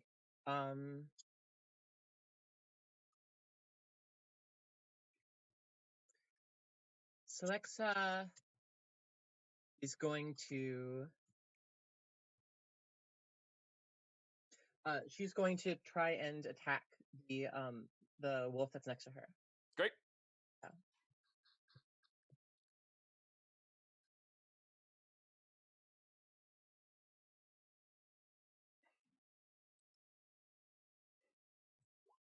An 18 hits, definitely, without a doubt. All right. Roll that rapier damage. 5 points of damage. Any bonuses to this or anything? What's that? Hey, 5 points of damage. It's 5 points of damage. Always gotta love 5 points of damage. Mr. Rowe. I am going to draw my rapier and stab the wolf in front of me. Nice. Do it. Lots of rapiers in this team. Oof. An 8 is no good, though. Okay. Could I also disengage from this wolf? No, disengage is a full action. Oh, okay. Unless you are a 2nd level rogue or above. Okay. There's another way of getting it too, but you could also be a goblin. Stranger Things. You are you're lizard folk, right? Yes. So you have Hungry Jaws if you want to use it. Oh, sure. Absolutely. Because that's a bonus action for you. Oh, I did not know that. Absolutely. Yes. Let me double check that I'm right. I'm pretty sure I'm right. Oh, yeah. Yes. As a bonus action. Excellent. Yeah. Yeah. So you make a special attack with your bite. Okay. Excellent. 12, unfortunately, does not hit. Okay. So no regained hit points for you. Okay. The crew have now understand that the ship is going down and there is nothing that they can do to stop it from their perspective. And so they're going to try and just do dumb things that they're really not qualified to do. But one of them picks up like a hunk of broken ship and walks over and flanks the one that is attacking Nova and is just going to try and attack it. A 13 is not good enough to hit, though, unfortunately. Oh, I should pick up these inspiration dice. But it does sort of swing at it with this massive hunk, and like I think it's like a fake club, and it swings at it, and it breaks on the bony carapace. And another one is going to try and do the same thing. Nope, can't really get over there. Another one is going to do the same thing to the same one. 15 just hits. Oh, I'm so proud of these little people. 5 points of damage. Nice. Okay. And we've got one more. Sure, why not? It'll do the same thing. It'll flank the one that Timothy is with. But unfortunately, also be unsuccessful. Inspired by their friends, but still unable flanking, to do though, anything so about it. It gets an advantage?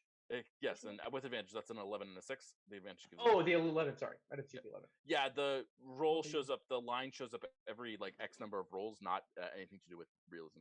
I can also actually learn the mechanics and write KH for keep highest or KL for keep lowest, but I can never remember what the darn things are, and I don't really care. Paladin, it is your turn though. Okay. I look down at the ring. I'm like, holy crap, that was cool. Do I still feel energy pulsing in this thing? Yes. And Okay. the bigger energy source. You know how there were 2 energy sources in there? One of them smaller, one of them substantially larger. You use the smaller one. Mhm. Okay. Mhm. Okay. In that case, there's one in front of me, Mhm. one next to Nova, and one over there, right? Yep. Okay. Thea goes next. I'm going to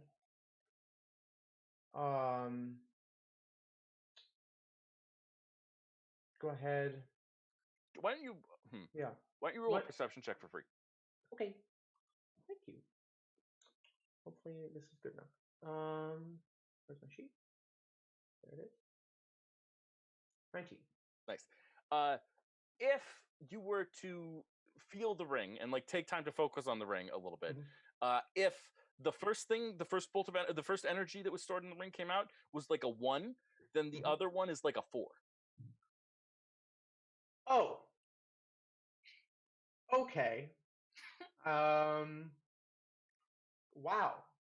That's And whether you want to use it now or not is a different question. right. Yeah, I'm gonna save that.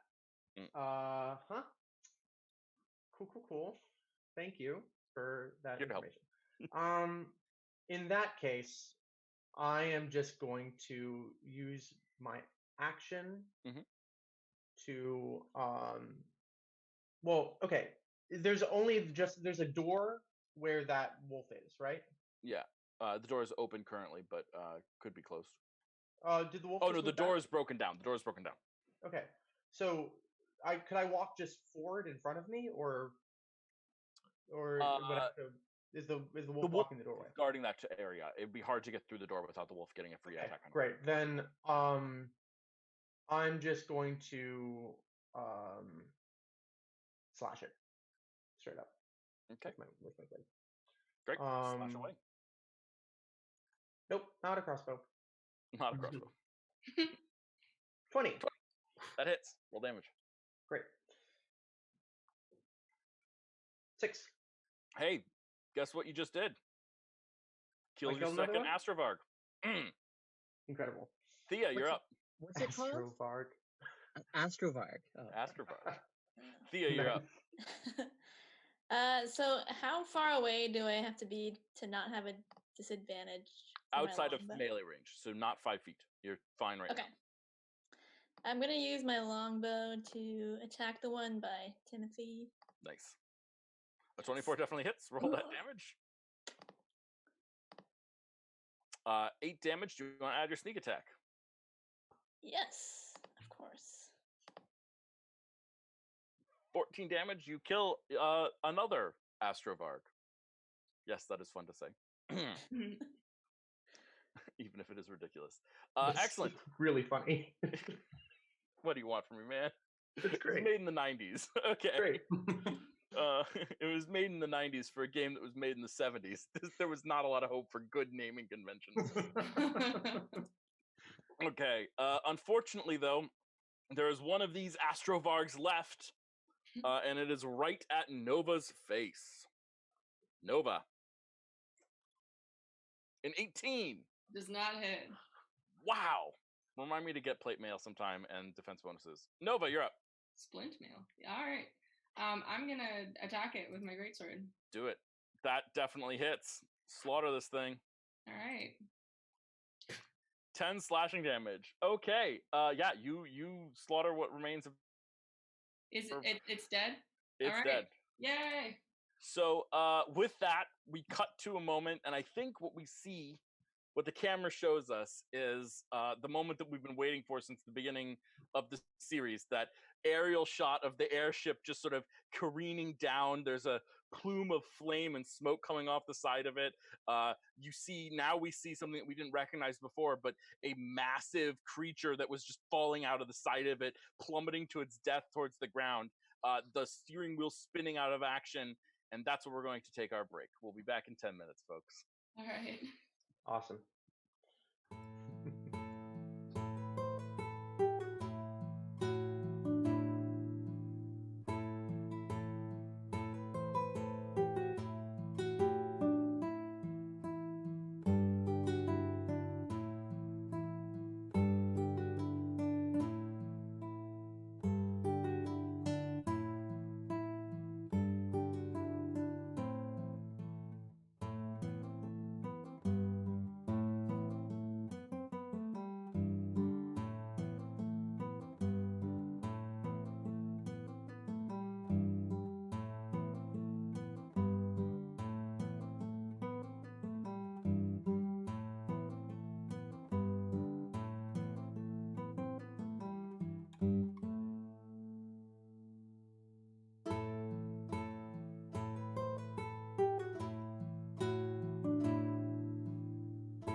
Hey, world! Welcome back. Thanks for sticking with this crazy madcap stream of creative and awesome people doing creative and awesome things to deal with a wolf infestation problem, specifically an astrovarg infestation problem.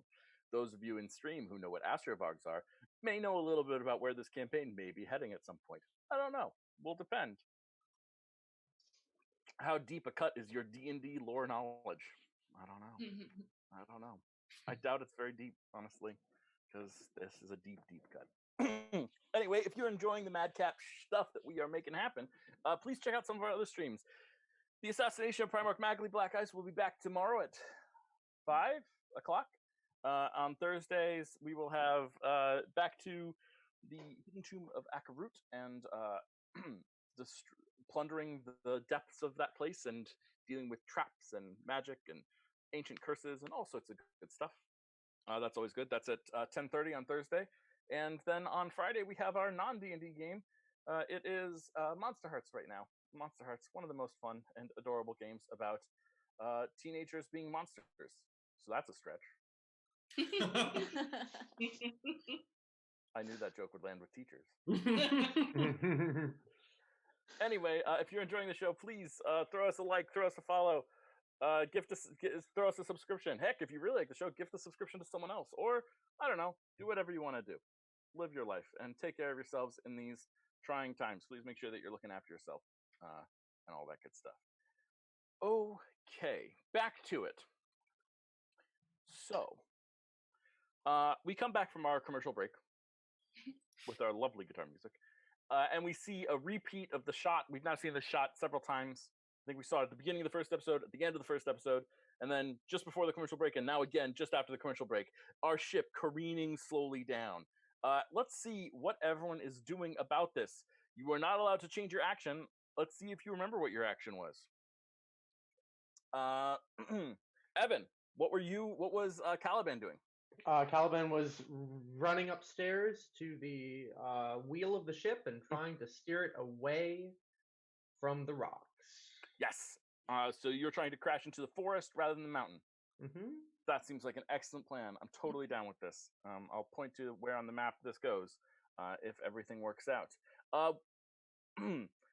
Nova, what are you doing? I am attempting to get the air balloon functional and also trying to figure out how many people it's going to hold. Mm-hmm. Yeah, absolutely. Yeah, excellent. And were you successful? I was successful in getting it out. I haven't tried to get it up and running yet. Excellent. I'm excited about seeing how that works out. Timothy, do you remember what you were doing? Yes, I ran upstairs and pushed the guts and resuscitated Captain Fliston. Yep, Captain Fliston is alive now. I will take off that ugly, ugly X mark. She is alive. Did she get thrown off then? Nope. No? Okay. She was eaten. I made sure that she was eaten and not thrown off. I had this thing called knowing the future. Very useful skill. Very useful skill. Excellent. And what about Thea? What is Thea doing? As I remember, she was trying to hold on to something. Mm-hmm. Yep. So you're trying to hold on, not really helping the other people's crazy madcap schemes, but also trying not to die. So that's a good thing to be doing. And last but not least, Celexa, you are already in progress. What are you doing? So the last thing I remember was trying to fix the chair situation. Yeah, absolutely. And I'm not sure how far she got with that before she was attacked by the wolf. Yeah, absolutely. Yeah. So you're partway through that. So here's what we're going to do now. We're going to do a skill challenge. The skill challenge is a series of skill checks where you can use any skill that you think might be applicable to the situation, however you want to do that, to make the situation happen. You need a certain amount of successes before a certain amount of failures. You don't get to know what either of those horrible numbers are. And success in this case is dream success, right? Perfect success is not that the ship does not crash, but that everyone survives the crash. And the ship is in some sort of shape, which will be determined. Does that make sense? Great. Does anyone have any questions?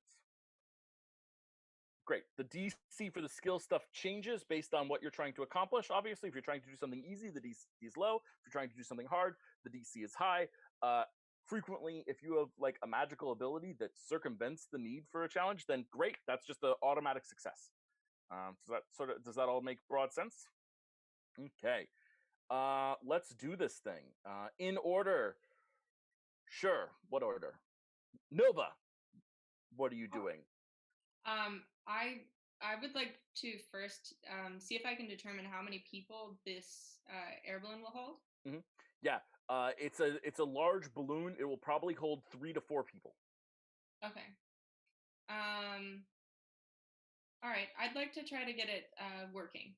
Okay. Yeah. Absolutely. Why don't you roll a? This is a intelligence thing, so let's call it investigation.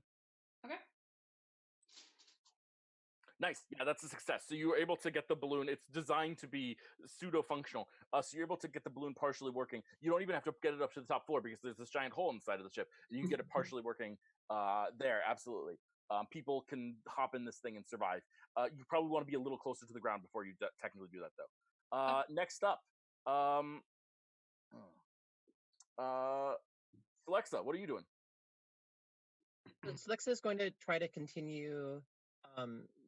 He's hoping that if she can get the vials into the chair, it'll maybe buy them a few more seconds of just like the thing leveling out. Absolutely, so, yeah. Sleight of hand. Okay.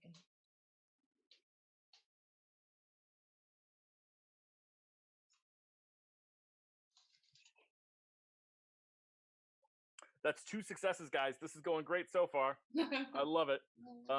Absolutely. Next up, Timothy, what are you doing? I would like to get some more hands on deck, all hands on deck, and I want to look around where the captain was laying and see if there are any other sailor pilots who are closer to being alive than being completely dead. Yeah, absolutely. I see one next to the captain that's still alive and one underneath the captain. Yeah, roll a medicine check. If you score above a 18, then you will get 2 people. Otherwise, you will get 1. Okay. Assuming, sorry, above a whatever. Hey, 18, success. That's 2 people. You saved 2 more lives. Ain't that grand? Amazing.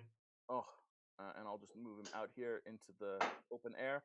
So you save their lives, and they come to consciousness, and that's not a good situation to be in. But that is another successful roll. I love it. Caliban, what about you?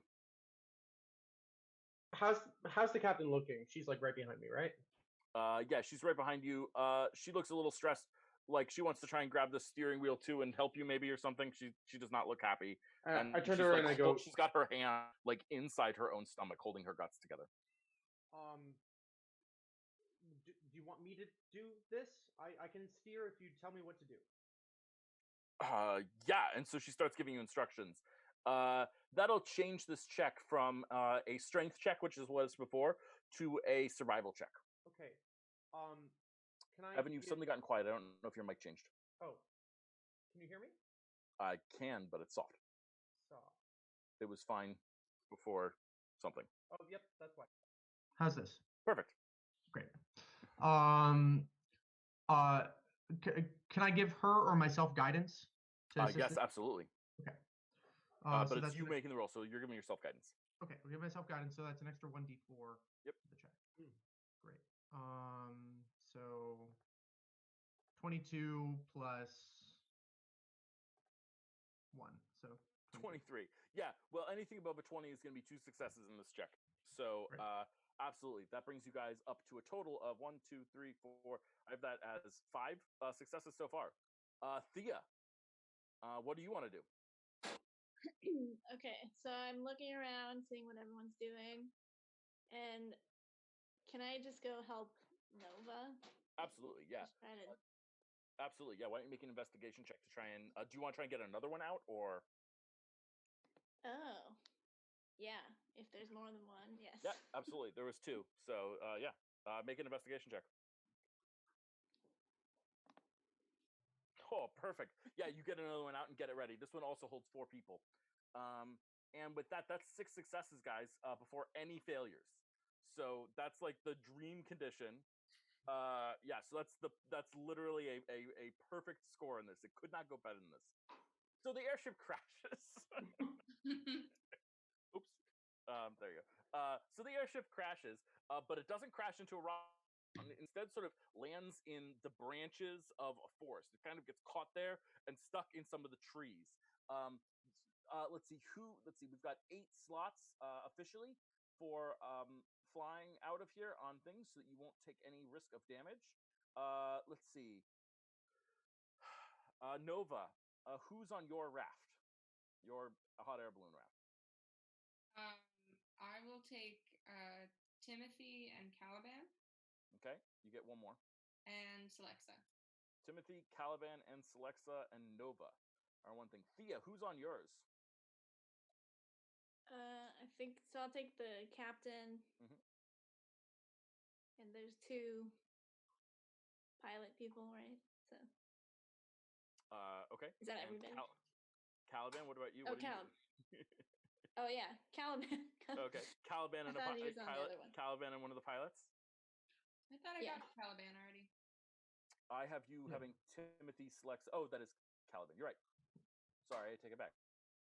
Okay. Oh, so... yeah. So you're gonna the captain and 2 pilots is your plan. Yeah. Okay.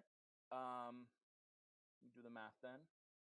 1 second. Let's check something. 1, 2, 3, 4, 5. That Actually, leaves 5 of them on. Calvin, can I request to go with the captain and one of the pilots? That was just in case one of them needs like attention. Perfect. And one of the ones that's okay then goes over with Nova. So that still leaves 5 of the pilots sort of unaccounted for. Do you want to try and cram them in and risk falling faster than you're supposed to, or just leave them to their death after you rescued them, or are you going to sacrifice their lives for your own? And how is the ship looking like it's gonna fall and like explode? Explode is a strong word. We've done some really good things. We've leveled out the ship relatively effectively. It's still going down, but it's not going down. It's going like down, right? It's sailing down. It looks like it's going to land in the trees, which is better than landing in, the rocks. They can try and ride it out. How much time do we have before that happens? Okay. I have 2 sets of manacles. Okay. I'm going to attach them two of the unconscious pilots or people working on the ship to railings or ballista or something really that's a really heavy part of the ship. Yeah, absolutely. I think we should try to cram some more conscious people onto our emergency balloons. Sounds good. Okay. They say recommended use 4, but you want to cram. I mean, but we've got 5 conscious people and now 2 unconscious people with manacles on. How many of them do you want to try and cram in? Slexa, go. So Nika is gonna. Selexa's gonna look at Thea and say, "Help us out! Can't you help levitate the? Can't you help make this thing lighter?" Is there anything I can throw out of it? So you're from Sunera. So what she's suggesting is that you have the levitate spell as an action once per day. Okay. So I don't know if that would work, but can you help us make this thing lighter? Okay, so I'll use the levitate spell on the what's it called? The little boat. The hot air balloon. Hot air balloon. Yeah. The life hot air balloon. Yeah, life balloon. Life balloon. Oh God! Someday I want a balloon that just says life on it. Then I can let it go. Oh. Pardon me. Okay. So maybe we can try taking like 3 more people if that Absolutely. Yes, on we've got ours. 6 people in one boat and then 7 people in the other, but also a levitate spell. Right. Okay, and then Caliban, you've been tying people to like sturdy things in the ship, hoping that maybe they'll survive the crash. That's the plan. Excellent. Yeah, Caliban, why don't you do me a favor and roll a dexterity saving throw to see how many people you can get. And you definitely get 2, but you might be able to like get some rope or something for some more people. Okay. Can I help? Yes, at advantage then. Thank you. Yeah, I guess it was my idea, so I guess I should be the one rolling. But even though Timothy would be better at this. It's gonna be you Yeah, with bad he advantage. would have been better at this. 19. 19. Yeah, that's great. Yeah, so you're able to get I don't know, maybe 4 or 5 more people tied in. There's Great. still gonna be a lot of death, but you're gonna have a little bit of a crew after this. So we'll take that. Actually,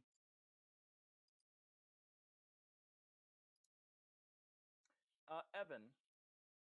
Yeah. No, never mind. Never mind. We're good. Okay, yeah. So the ship comes careening down and just sort of starts gliding down pretty heavily. And you guys are at the point where it's like time to jump. And so you guys shove these balloons out and start floating down sort of gracefully while you see the ship careening down into the woods nearby. And with that, you guys float gracefully down there. You see the ship crash. You see chunks of wood are broken in various directions as it collapses. This thing is not looking like it's in great shape. And it doesn't explode and it doesn't catch fire. But there is still smoke coming from it. So there might be a fire on it. So you might want to move quickly if you want to try and salvage anything or anyone from there. You guys land and you also land in the woods. So you're sort of caught in the trees a little bit. Not far from where the ship crashed, maybe an eighth of a mile. So not like a crazy distance away. So so you guys are caught in the trees at this point, but I think it only works. So everyone is sort of there, and down. So how do you want to get out of these trees? You're sort of caught in them and branches and bangles, and there's all the balloons over things. I'd like to climb down. Mm-hmm. Yeah, roll an athletics check for me. Yeah, so Nova starts climbing down, but one of the branches just gives way under Nova's greatsword. I think actually your greatsword gets caught, and you sort of like try to jostle it free and unintentionally cut a branch that's supporting your weight, and you sort of just fall down and just plop land on your backside, and now have a bruised bum. All right. But Nova's down. Now that you're down there, Nova, do you want to help anyone in any way? Yeah, I'd like to maybe help people know where to step and where not to step, or like catch them if they fall. Yeah, roll a perception check for me. Okay.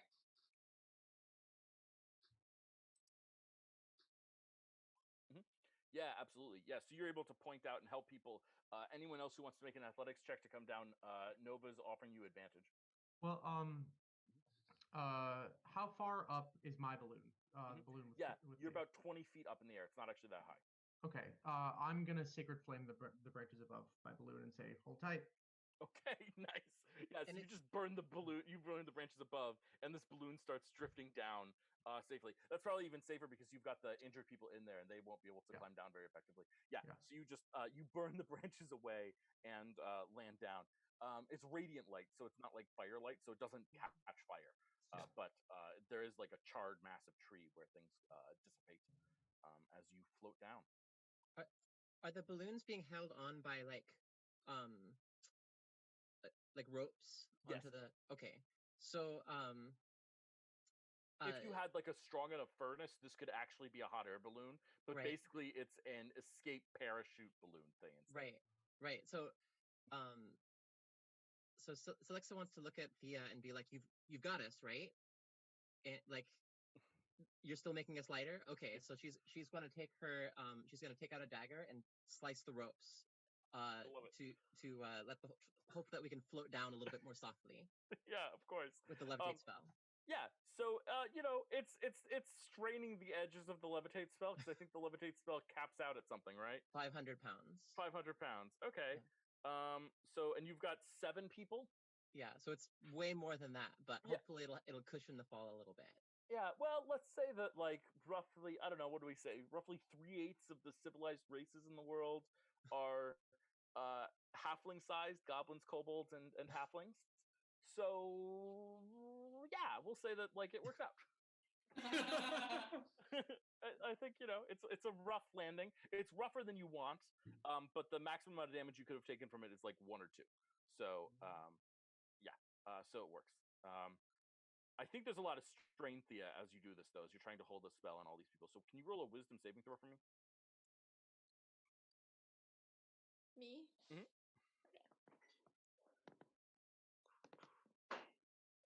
Yeah, that's a failure. So Thea, you take 3 points of psychic damage as you try to deal with the strain of the spell, and your nose starts to bleed. Ooh. Psychic damage? Yep. So which one is Just like normal damage. Oh, Just okay. damage. You only got 1 health pool in 5th edition D&D.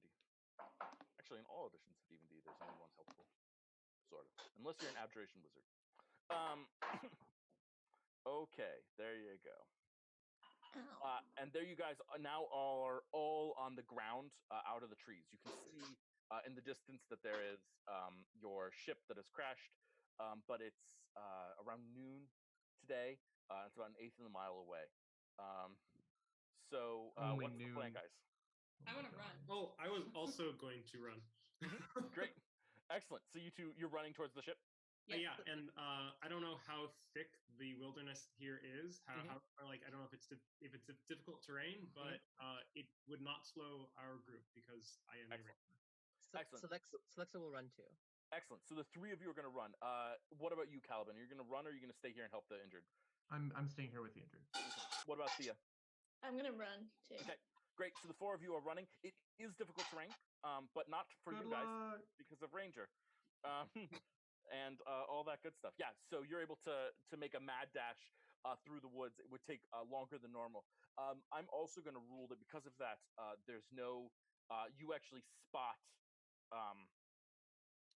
Timothy, you spot something and you recognize, if we actually went straight there, there's a spider nest in our way, and like a giant spider nest. But if we go around, we can avoid them. And so you sort of guide everyone around to avoid the spider trap that I had laid for you guys.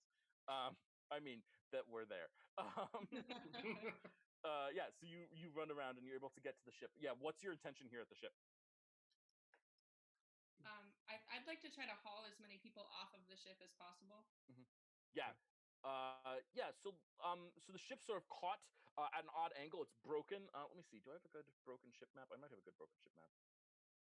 Oh, I can't add it. Okay, fair enough. I'm not gonna worry about it. Yeah, so it's sort of like at all angles, sort of cracked in various places. Everything's sort of precarious and unstable. If you want to climb up, you absolutely can. Climbing up is no problem. But being on it, everything's sort of rickety and dangerous to be on. So all 4 of you are climbing up, or some of you staying down? Wait, how many people are on the ship?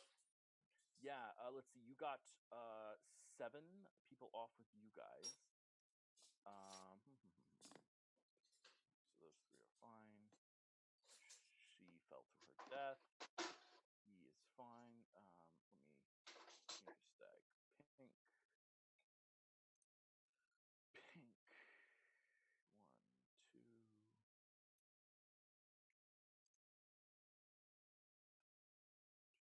4, 5, 6, 7, 8, 9, 10, 11, 12. Yeah, can someone roll 2d6 for me?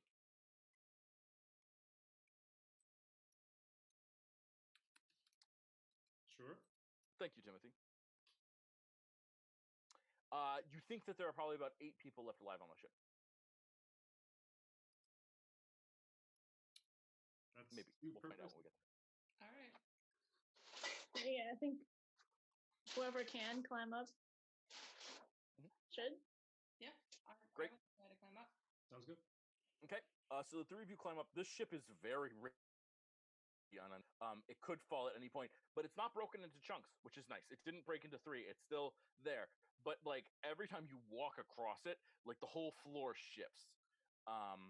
And just your weight alone is enough to like destabilize this thing. How are you guys dealing with this situation? Like this ship could fall out of the trees at any point. Do you want that to happen? Do you want to try and get the people off first? How are you balancing this? Alexa is going to rush below decks. Just running full speed. She's running full speed, trying to rush below decks. Okay. Yeah. Cool. Celexa,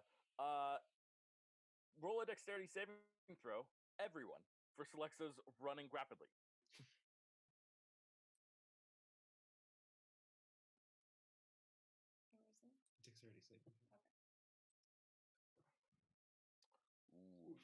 Winona, Nova is knocked off the edge of the ship as it starts rocking back and forth. I'll give you a choice, Nova. Either you are knocked off the ship and fall down the 20 feet to the ground below, or you are able to grab the edge of the ship and hold yourself together. But to do so, you have to shove one of your unconscious pilots off.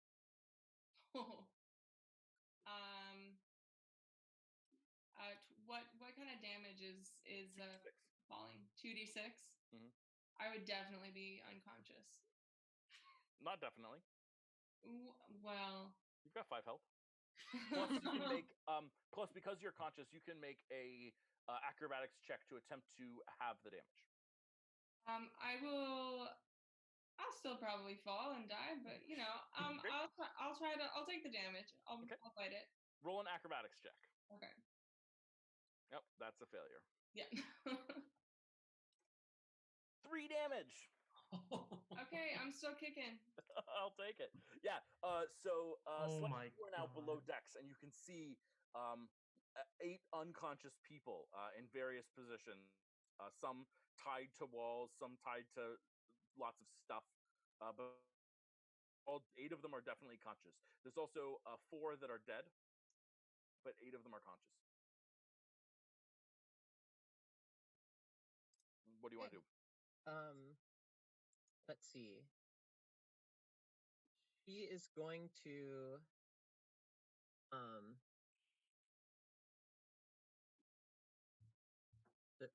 they're tied. They're conscious and tied to the.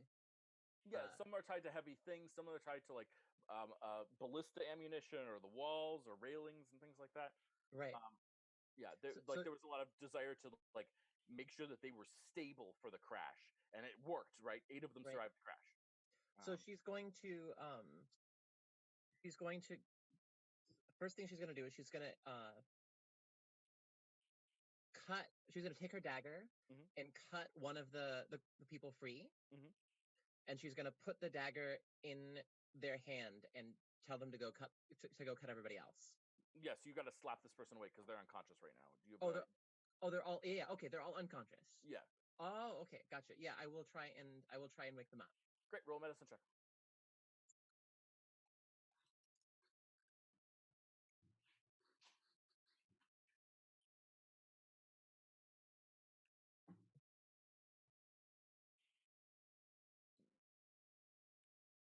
Oh, question.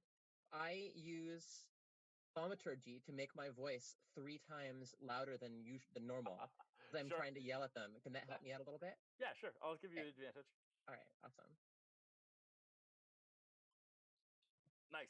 Yeah. So you're able to slap this person and shout, and like this person wakes up, and you cut them free, and like actually you see a couple of the other ones stir groggily, and I think she's a small goblin, and she just sort of looks up at you like a little groggy, but her head is maybe a little thickened. You hand her the dagger, and she looks at it, and she sort of nods and like stands up and starts like hobbling over. You can see that she's like twisted her leg a little bit, but she immediately starts cutting ropes. Timothy and Timothy and Thea, what are you guys doing?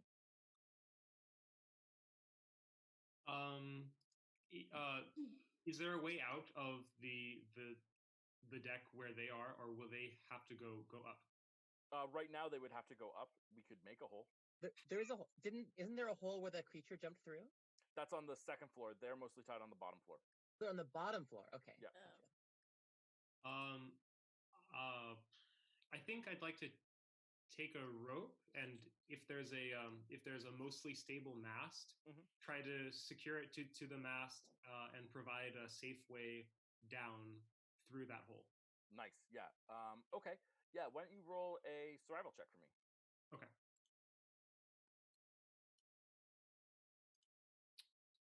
One second.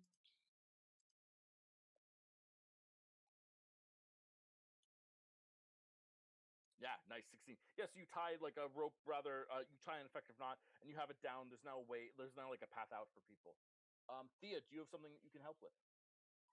Okay, so I'm gonna run all the way downstairs, and whoever's waking up, just tell them, go upstairs and use that rope. Mhm. that Yeah, do you give Timothy's them got. any advice about it? Do you find like a special path through that's like more stable or more balanced or something? Is there one? Do you want to search for one? Yeah, let me search for one. Yeah, why don't you roll an investigation check? Nice. Yeah, so you're like going around and you're like feeling and you find like, oh, if you stand here, here, here, here, here, here, then you can find your way through. And so you're giving these people advice as they're sort of getting free and like climbing up, and you see them start to like stand up and climb free. So Alexa, what about you? Are you doing anything else to help? You've obviously given this goblin who's now cutting people free. Alexa is actually going to, she's going to carefully, because last time she tried to move rapidly and she felt the whole thing go crazy. So she's going to carefully go up the stairs to the next level up. Okay. You do. And she's going to, she has a small chest in her pack, and she's going to try and put as many of the vials of earth blood as she can into her chest. Nice, absolutely. Yeah, no problem. You save the Earth's blood. You've got a lot of it. Cool. You have a small fortune in Earth's blood right now. Oh my god.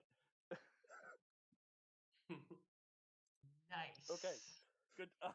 Okay. Yeah. This is a scenario. I'm prepared for this. Okay. Cool. Excellent. Good. My Monday night campaign is freaking out right now. If they're watching this, because like they are. Because Earth's blood is just like there's just row after row of it of Earth's blood. You have so many vials of Earth's blood. Oh my god. Okay, cool. I'm really glad that you do. You can probably tell by the tone of my voice and the freaking out that I'm doing that this is a big deal, even if you are not fully aware of that yet, which is even better. I kind of love it. It felt like the right thing to do to her at the time. That was definitely the right call. I am prepared for this. Awesome. Cool. Excellent. Okay. Let's flash back to our injured people. Caliban, how you doing? What are you doing with these injured people? You've got our wonderful captain, obviously. Spare the dying, everybody. Yep. Oh yeah, you've got spare the dying. That's awesome. Yes, you keep all of them alive immediately. And I'm just going through the lot of them while I'm really trying to keep one eye on the surroundings and try to figure out where exactly we may have landed. Asking Captain Fliston this as well. Where do you think we are right now? Shit, there's a map in my cabin. It'd be nice to have that. I'd love to check.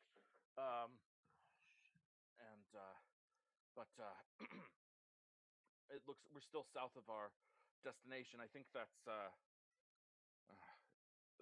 mountain. I'm sorry, I'm blanking on the name. I think I hit my head. It's okay. She says, "Oh God, my head." Do we? Here, let me do something about that. And I try to bandage your head up a little bit while I do that. Do we have any way of contacting anyone back to Floating City? Anyone at the Kva? Let them know the situation. I doubt it survived. I have a small glass thing that you can use to communicate with people over distances. It's like I don't know. They're like sending stones, but they're cheaper to make, and things like that. So, but I'm sure it's shattered. Yeah, there's no way to survive the crash. In your quarters, right? Yeah. Okay. So I continue tending to wounds, but I'm keeping an eye out on my surroundings, making sure there's nothing. There's nothing. Okay. No perception check necessary. There's nothing. Great. I the people that we have here who survived? Yeah. You have. Can you roll? This is a cool thing that you can do in Roll20, but not at a D&D table as easily. Can you roll 1d7 for me? Sure. So I go roll. /roll space. /roll. I was typing in Twitch. That wasn't going to work. Let's see here.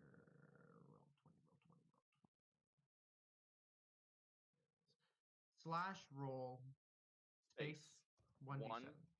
Yeah. 7. I have good news for you. all 7 of this part of the crew survived. You left with a captain and 20 crew, and between your efforts here and the rest of the team's efforts back on the ship, you guys have saved 15 crew members and the captain. Wow. Dope. So you've got a little troop of 16 people following you guys. Okay. It's a lot of mouths to feed. And just as a follow-up, nothing inspires devotion quite like saving someone's life. So you've got people who are not just like alive, but are fans of yours. got a little troop. Pardon me. I resituated and knocked over my everything. Okay. Sorry. Do I see our first groupies? Yeah. We'll find out what that amounts to. Do I see signs of water around us? Well, certainly it's a forest and the trees are relatively healthy, so you would anticipate that there's water nearby. Roll a survival check. Sure.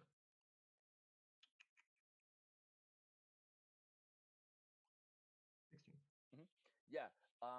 There's a dampness in the air. You would guess that there is a substantively sized pool of water, or maybe a river within a quarter mile of you, probably north. Okay.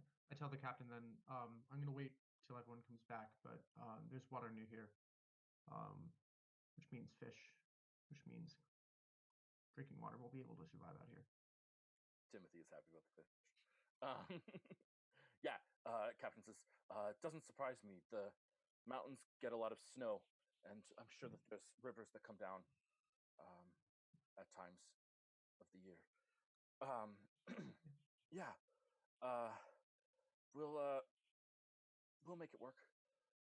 Why were we attacked, Captain Fliston? Why were we attacked, Captain Fliston? Fuck if I know. I mean, I guess that there's something to do with you. Yeah. I think. Yeah. Have you ever seen creatures like that before? No. Never been up in the air before. Did you notice they had blue powder around their eyes? No. And he looks down like the side of his chest, where there's at the side of her chest, where there's like this gaping wound in her stomach, and she's like, "No, I was out of commission, but you just were busy. Came out of nowhere." I turned to the rest of the survivors. Did anyone else notice the blue powder around these creatures? Yeah, roll a perception check for me. Sure.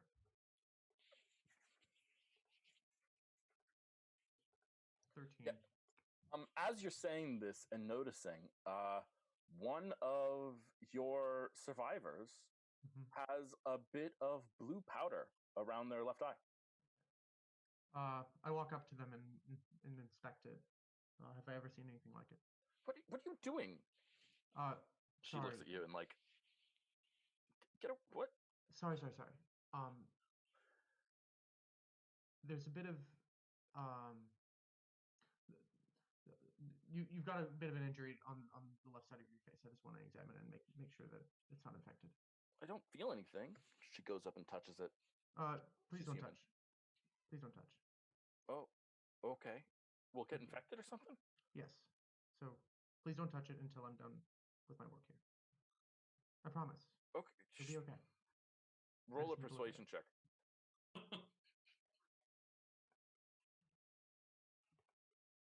13.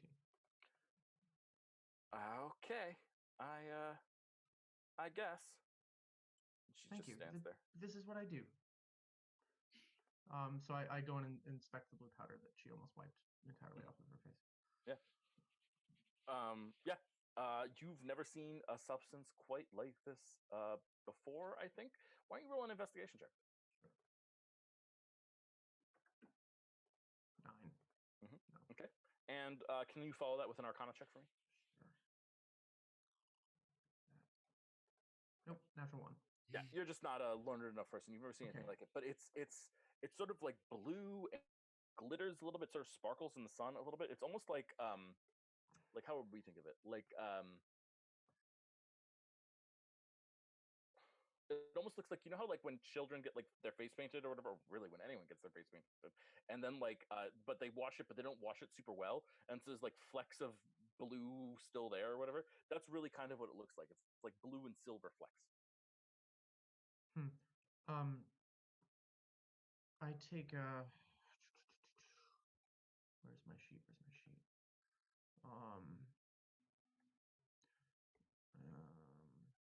Sorry. ask yourself the question: was it on your person or in your cabin?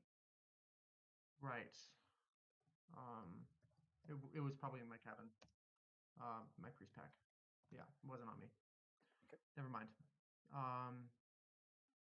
Thank you. And I walk away. What's that about? And she like turns to her neighbor, starts muttering. Is there something wrong with my eye? I don't see anything. Whatever. But I go back to Captain Fliston and make sure that she's doing okay. Yeah. So you guys start. The rest of you start bringing. You rescue these people. You get them out of the ship. The ship is still unstable, caught in the trees right now. It's not going to collapse any further. And you guys climb down off the ship with these people. Timothy. Actually, before I do, I'd like to do two things. Go for it. Or maybe I'll pull Thea, but maybe before you turn and go down, I'll pull you aside and go. We saw some smoke, and it'd be nice to not lose everything. Do you think you seem the most nimble of foot? Do you think you could go extinguish that for us? My hands are full, and I motion because I salvaged the one most important thing, my fishing pole. I love it. Yep, you salvage your fishing pole. Cool. Yeah. So Thea, the smoke that's coming is actually coming from a smoker that is I'll ping it over here. It's coming from a what? A small fire that's small over fire. here. This is sort of the area where food was prepared. And it looks like there was some oil in there that like spilled and in some friction somehow caught fire. Maybe, I don't know. Certainly when some sort of hit this, the mild explosion and some things exploded. Okay. So there were explosions. Somebody left the microwave, the popcorn in the microwave too long again. Exactly. Okay. Ooh, fire. Whoa. Getting bigger. Wait, hold on. Let me have my fun. Hold on.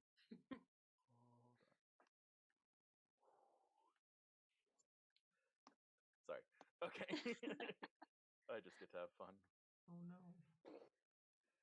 Okay, so That's so fun. run down. I find it. And how big is it? Yeah. So it seems to have engulfed like a couple of small containers, mostly of food stuff and storage. So there's no food left on the ship, really, is what has happened here, more than anything else. It's not too big, though. If you want to try and contain it, how would you do that?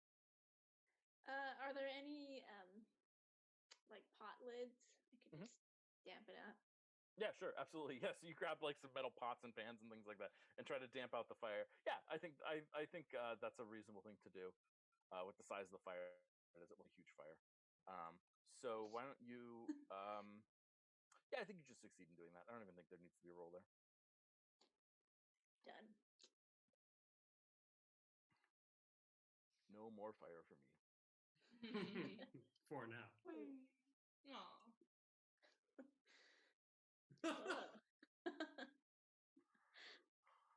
Nova? Is that you? Hell yeah. I fell off the ship. Excellent. So you guys rescue your 15 survivors, and Wow. I guess you bring them back to the camp where we have our captain and Caliban. Everyone happy with that? So Alexa is going to go and she's going to find the goblin lady that she rescued, and she's going to say, "Yeah, excuse me, sorry, can I get that that dagger back from you? It's got sentimental value. It was a gift from a yes, of course." And she flips it in her hand and holds it by the blade out to you. Thank you. It was an apology gift from a Celestrian prince, and I don't want to lose it. I wouldn't want to lose it. So thank you so much. Of course. Really, Yeah. For you. Thank you for Thank you for saving us. Oh, I mean, I know you would do the same for me, right? Of course. No, So- not even a little bit. I would well, have jumped off the boat and saved myself. well, I guess I appreciate your honesty then. This is incredible. You were magnificent. Yeah, I get that a lot. I'm sure you do. You should. You deserve it. Well, you know, At this point, I walk up to Celexa, Mhm. and I say, Celexa, did anyone happen to go to the captain's quarters? I didn't. No, I didn't think to. Okay. Maybe somebody else. Yeah. Could be? Yeah. What's why? How far away is what was there? How far away is the ship? It's what it was like a couple hundred feet maybe, like, or an eighth of a mile, I think. Okay. I think was what it was. So, And yeah. do I see the fire just start to dwindle and go out? Oh, the fire's out. Yeah. Okay. So from here, I'm like, we can go back later. Do you need something? No, the captain has a map of the area, and I'd like to see if I could salvage a few of my things, but we can do that later. These people take precedent. And Okay. are you hurt at all? I mean, I've been better. No, my God, no I raises just her hand. yeah. Sorry. Yeah. I'll go. Okay, And so yeah, I go of over course, to Nova. Of course. And Yeah, you know, start you go. It's of course, I'm fine. trying to attend her wounds. I don't have any spells, but I'll do my best. Make a medicine check.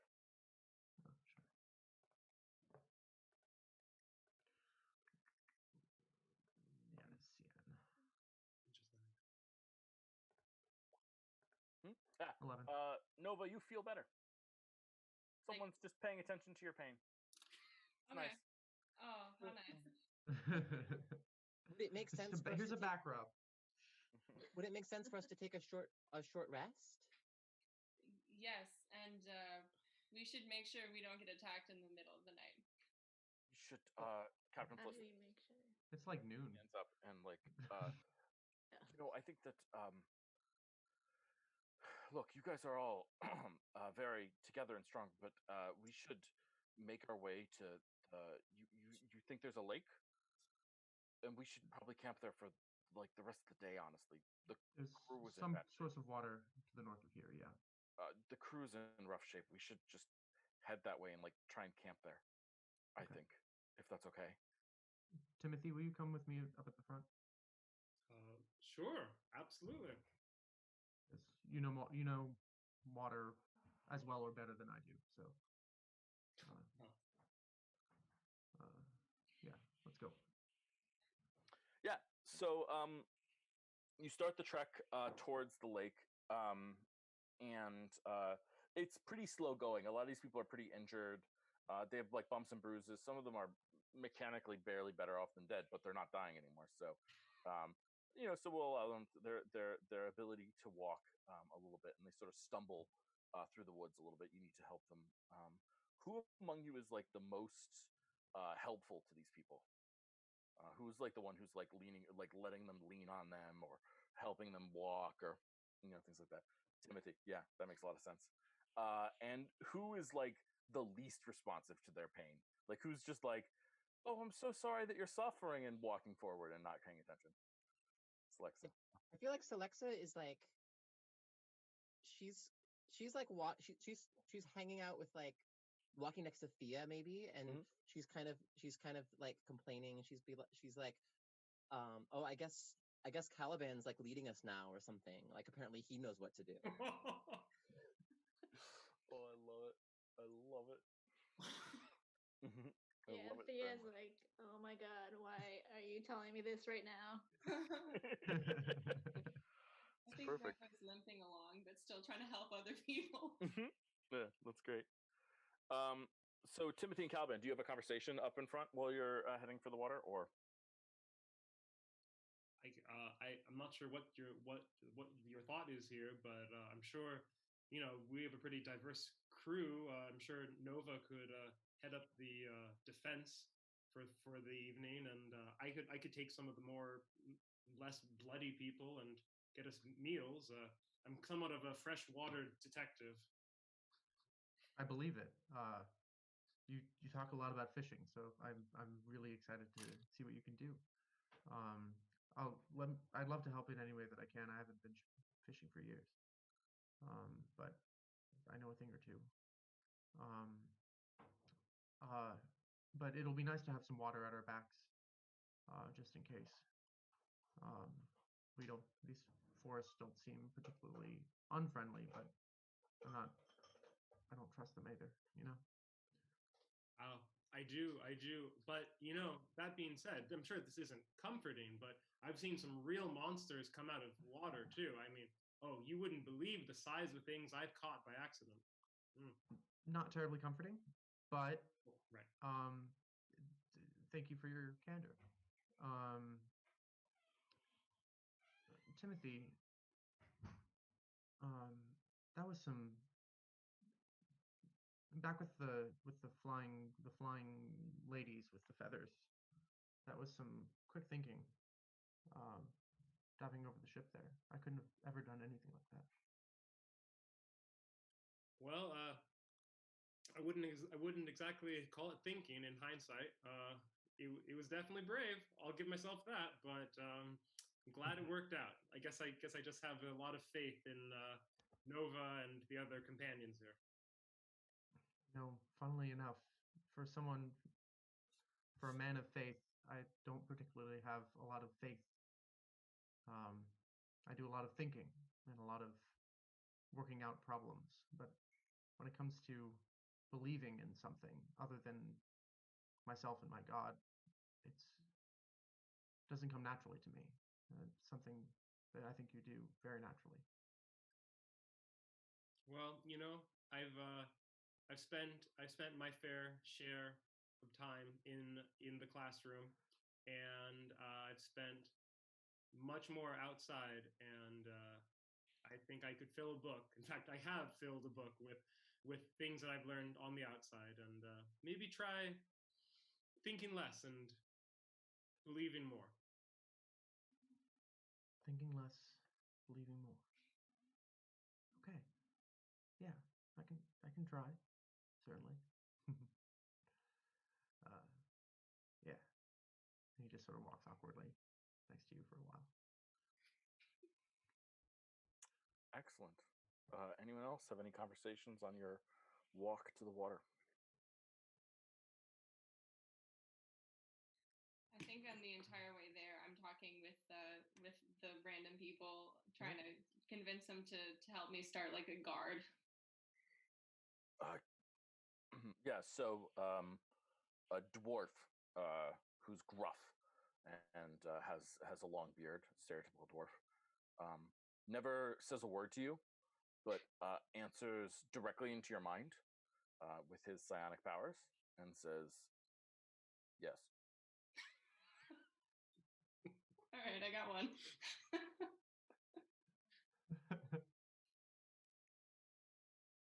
All right, okay, I'll take first watch. I will take the pre-dawn watch. No, but like, can this be a named character, please? Absolutely. Already? Yeah. Great. You want to ask his name? I'm not there. Oh, a man dwarf or a female dwarf? He is male. A man dwarf. Okay. Man dwarf's name is Thylor.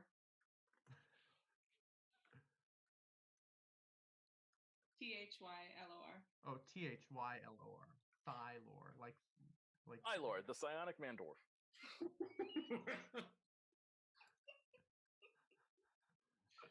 I'm writing him in. Thylor, the psionic man dwarf. Like Pinocchio. Yes. I think he grunts psionically too. Did anyone else hear that? Thank you for saving my life. Of course. Hello? Anytime.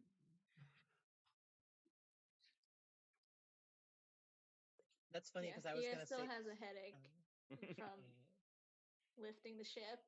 She's like, "What the fuck is going on in my head right now?" Yeah, Celexa. I was gonna say the cyanic thing is funny because I was gonna say Celexa is using the message cantrip to just kind of like sigh dramatically into the minds of random people around her. Yeah. Yeah. Of course. I love it.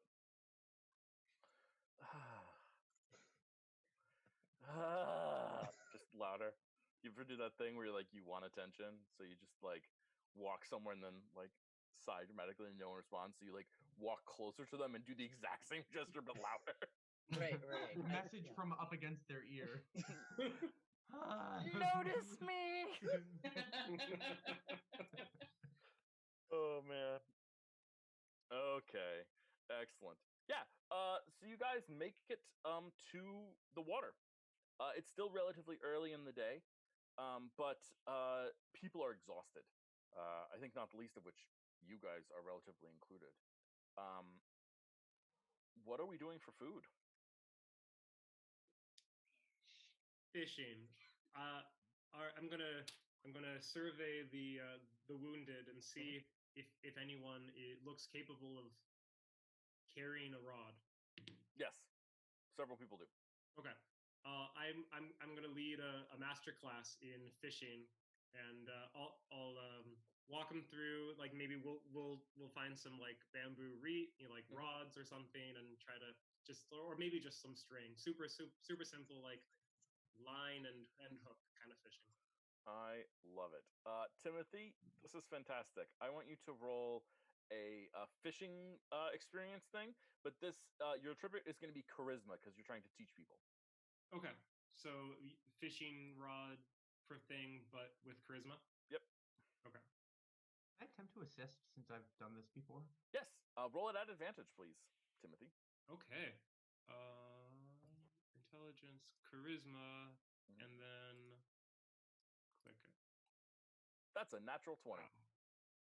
Beautiful. Yeah. You are an expert at teaching people how to fish. Not just good at fishing yourself. I think Caliban, you pick up some tricks about how to fish. I would like to, with your permission, Timothy, upgrade your fishing skill. Oh, Are absolutely. you comfortable with that? Very much so. Yes, I feel like mechanically speaking, you're a level 1 character, but you're actually like a level 10 fisher. And I assume everyone's okay with that. No one objects to me upgrading his fishing skill. Timothy, in your fishing skill, you have a thing called proficiency. Mm-hmm. I would like you to change that. It should be a drop-down menu. Change it to expertise. Proficient expertise. Okay. There you go. Cool. All right. I'm granting you this. I wouldn't have done it if you hadn't gotten a natural 20. Yay. And I'd also like to like take us down the river just a little bit and point out like some nice fishing holes. Like, okay, you see these gentle rapids here, and then on the other side there's a large rock creating this swirling eddy. That's where the predator fish are going to be lurking for the smaller fish. That's where we're going to cast. Nice. Yeah, just for clarity, the river is currently dry right now. It's the snowy season in the mountains, and so they haven't melted yet. But the lake is still there. You can definitely see where the river was. It's like a little bit marshy. Okay. But yes, it If does. we're here 3 months from now. Speaking of which, Timothy, while you're there, can you do me a favor? Can you roll a survival check? Sure.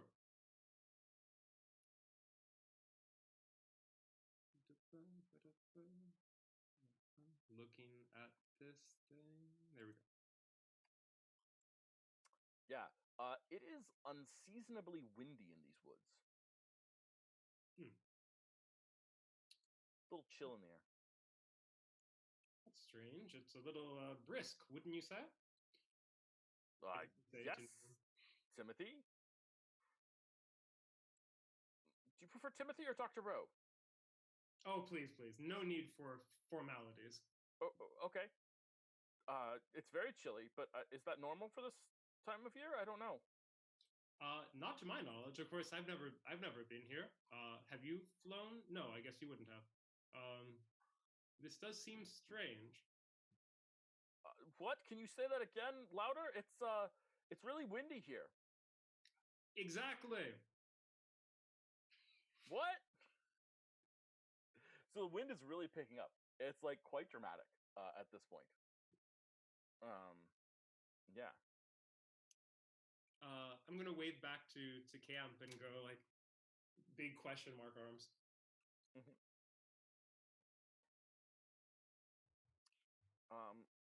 So Celexa, where are you while this wind is picking up? Celexa is like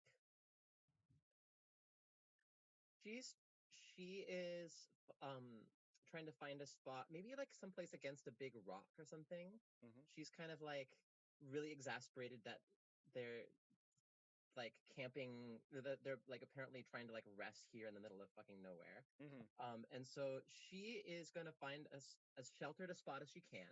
Mm-hmm. Maybe like between some rocks or trees or something like that. And she's gonna be casting like prestidigitation like dozens of times on the ground to try and like clear out a little like cleaner spot for her to like sit and hang out. Absolutely. So you're trying to find the sheltered spot and you're casting presentation on the ground. There's like this large boulder, right? Yeah. And so you're like trying to hide behind it for the wind. Right. And you move around it. But the wind sort of follows you around. And your like hair starts getting messed up by it. Okay, that's weird. Okay, so I'm gonna try to move around to the other side. Mm-hmm. Yeah.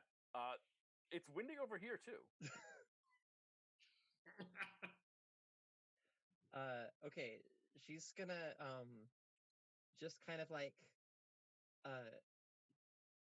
she's gonna use her thaumaturgy voice and just kind of like say like, guys, it's really windy. And it's really loud. It's like it's like she's screaming it basically, except it's not screaming, it's just thaumaturgy. Booms out. Everyone hears that. It's turned to Thylor. I'm like, Tyler, can you tell her we know? He nods. And you hear a voice in your head saying, "We know." Thank you.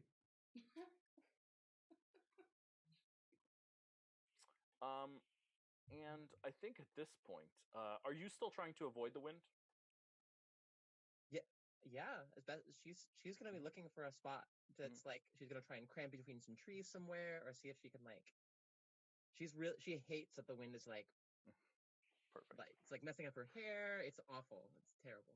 So as you're doing this, the wind is just whipping through your hair and it's like caressing all over you. It's like blowing your clothes in all random directions. You feel like uncomfortable with it. You're trying to clean up a spot, and you just hear a voice in your ear. Why do you turn away from my gifts? Oh. Oh my god. Oh my god. What's happening? Who? Okay, sorry, I can't hear you. It's really windy. Your mother should keep you better informed. She has purchased me for you. Oh. Wow. Well. Oh my god. Oh my god. That's like. This is such a misunderstanding. Yeah, totally. I'm so sorry. I guess I just kind of forgot, you know. But thank you. I mean, it's really nice of you to come to say hi, I guess. I hate looking for you. It was hard to find you. For a while you were soaring on my winds. That was a good way to be. But now here you are in dirt and trees. I like it not. I promise you it's not my idea. So yeah, you must be that what Aya? Is that right? Aya? Is that who you are?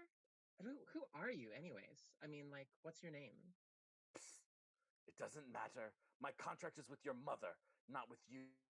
Just using you as the vehicle of her recipient favor. You have no say in this contract. Well, I guess that's kind of a rude way to put it. I mean, considering you said it's a gift, but that's whatever. What do you need from me? You go someplace forbidden, someplace hidden, someplace that understands the secrets of the air. You must steal those secrets and gift them to the world, so that all may sail upon my winds and feel my power. I mean, that doesn't sound so hard, really. Like when you put it that way, I think that should be fine. I can't really I don't have any plans that conflict with that necessarily since I'm going there anyways. So yeah, okay, sure, why not? Excellent. You may find this to be a mutually beneficial relationship then. Well, I have to say I kind of like the sound of that. Yeah. What do you mean by that? Like, can you help like get us out of here, or like I feel like this is just not a great situation for me, to be totally honest. Like where I'm at right now, it's not great. It may take you time to get where you are going, but I can grant you some powers to help you get there along the way. Hold out your hand. Celexa just kind of awkwardly she's like, oh, oh, okay. Yeah, and it feels like a little rabbit like kisses the tip of your finger. Like Okay. that's all it feels like. But then your finger just has this green spark that glows, and you feel like magical energy. You felt magical energy before. You're a bard, but like you feel like a similar type of magical energy just sort of rushing through you, and it like suddenly you become hyper aware of the blood within your body and how it runs from one place to another place, and you feel as if your whole body is almost this wind funnel that's just controlling everything and moving everything for you. Mm. Her kind of like awkward flightiness just sort of melts away for just a moment, and her eyes go kind of wide, and you can see that she's sort of like, for a moment, she's lost in that feeling.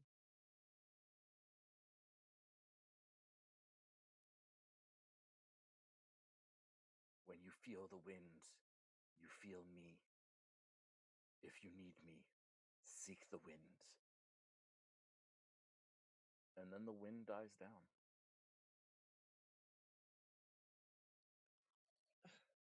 She like tries to fix her hair, and she sees that like she's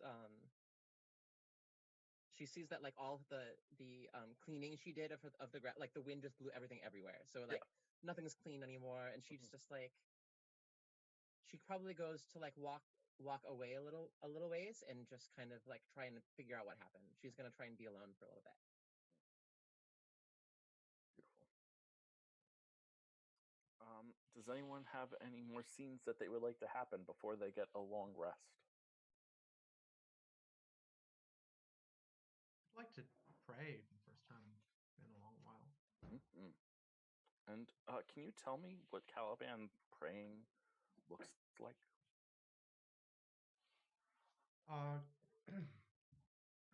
Caliban goes to the water's edge, probably around nightfall when everyone's bedding down. Takes out um, his holy symbol, this fossil that has a it looks like some sort of wing. So it was a small wing fossil embedded in this rock, and places it in the water in front of him, and sits one leg sort of out to the side and one leg up to his chest, and reaches his right hand underneath the water, and just sort of touches the stone and closes his eyes. And as you pray, what are you looking for? I'm looking for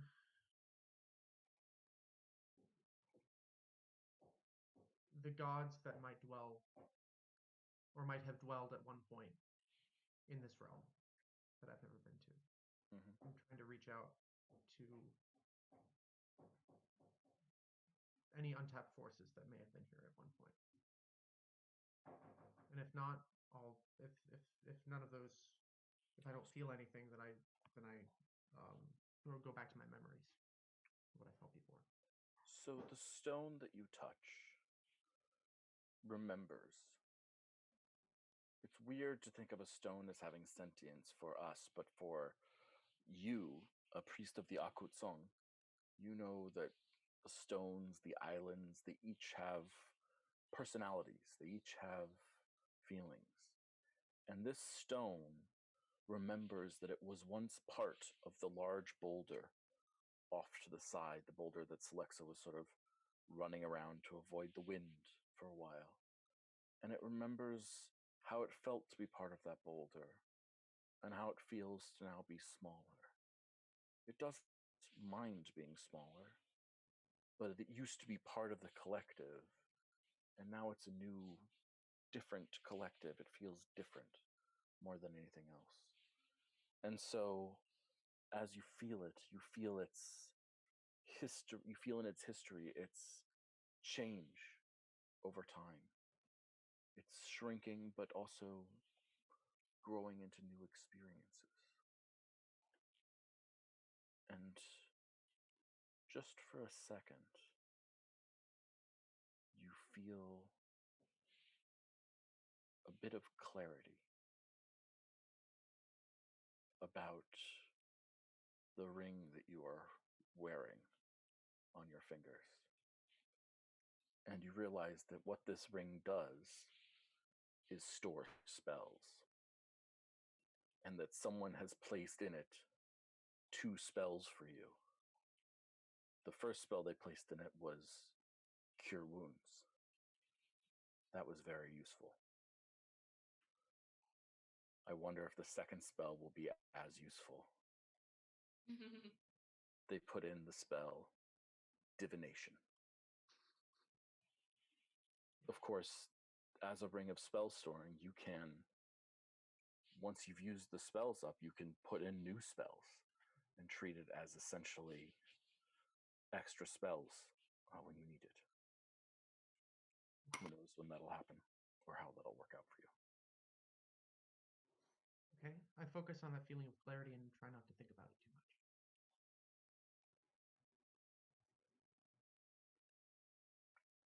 Okay. Timothy has fish. He and his fishers have had fish, and they all pull out fish, and they, how do you prepare it? Do you prepare it? Does someone else prepare it? Did we save the cook? No, the cook is dead. Oh no. Yeah, then I'm happy to prepare it. But as a lizard-born lizard person, I probably like it a little different. Not too picky, but I'm probably just gonna skewer and put over fires. Sounds good. Nova, I think yours is slightly undercooked, but you don't mind because you can just use your hands to cook it a little bit better. All that good stuff. Yeah, absolutely. And with that, you all settle in for a long rest. Nova on first watch. You're able to find a couple other people who are willing to help you watch. And you all get a long rest, and you all gain a level. All that good stuff. And that's where we'll end today's story, and we'll start up next week with deciding what we want to do. Do we head to the Gava? Do we give up and turn around? Do we? I don't know. We'll find out. Yeah, we'll start next week with that. Let's level 2. Let's roll for hit points and all that good stuff. Oh goodness. Right. I don't accept 1, so if you roll a 1, you get to re-roll. That's the deal. Thank you. Yeah, so hit die, you can literally just click hit die, and that's how many hit points you will go up if you want in roll 20. Winona, you gain 6 more hit points. Ain't that grand? Mr. Khan, you gain 4 more hit points. Ain't that grand? Ami, you gain 7 more hit points. Ain't that grand?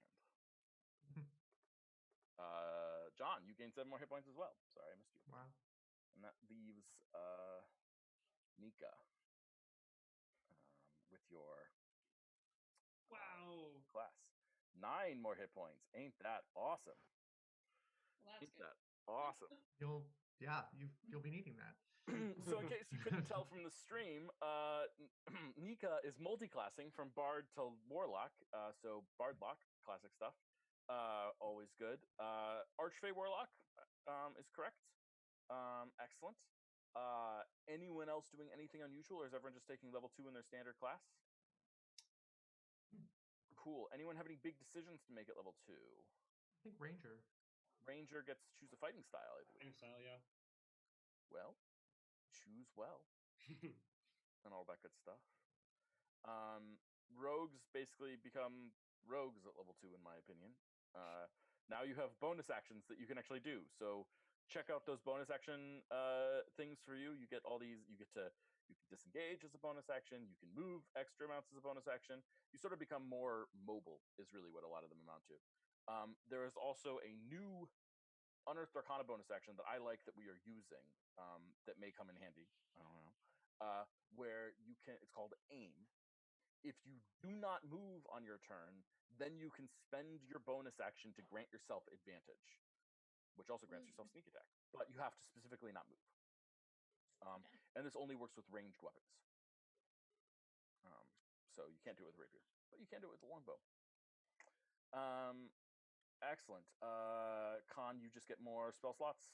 I get 1 more spell slot. Ain't that great? I also get Channel Divinity without decreasing my strength score. Right. Your strength score is going to pop back up at the end of this long rest.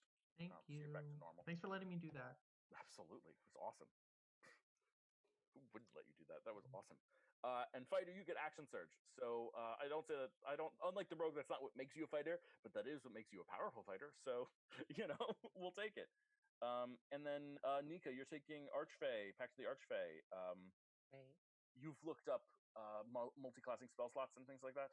Yeah, it's different with Warlock. Basically, yes. They're basically like I get independent. They work independently in a way. Like I get the same amount of spells per level, but then I can cross over, like use like spells learned from one class with spell slots from the other. Exactly. I've got a question about leveling up and gaining hit dice. How does that, or getting hit points? How does that work if you're like injured? If I was down 3, am I still just down 3? So the long rest brings you up to full health. Oh, okay, great. So long rest brings you up to full health. So we can start with that. I haven't worried about short rest hit dice yet, but everyone just go up to full hit dice right now. You should have 2 hit dice. Don't worry about that. I'll go over that when it starts to matter, which will be, I guess, possibly next session. We'll find out. Okay. But a long rest puts you at full health no matter what. I have on occasion had situations where it is epic, cool, and appropriate for people to level up mid-combat. That didn't definitely happen on stream last Thursday. It was totally awesome.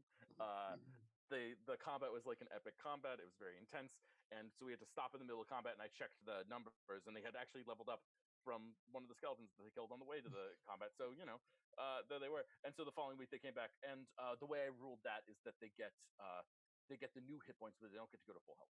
So if they gain 7 hit points from their roll as they leveled up, but they're down 15, then they gain 7 hit points to their max, and they gain 7 hit points to their current. That makes sense. Yeah. So they're still down 15 from their max. Yeah. Cool. Any other questions that people might have? And by people, I'm talking to my players. I'm not talking to you, chat.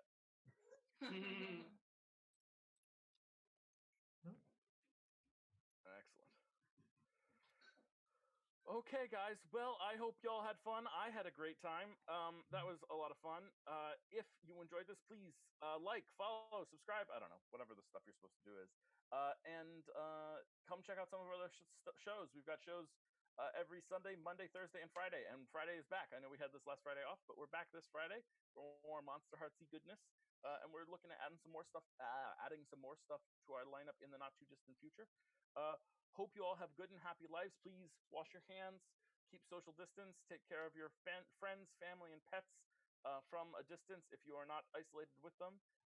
Also, most importantly, do not forget to call your cat and feed your mom. Bye, everyone.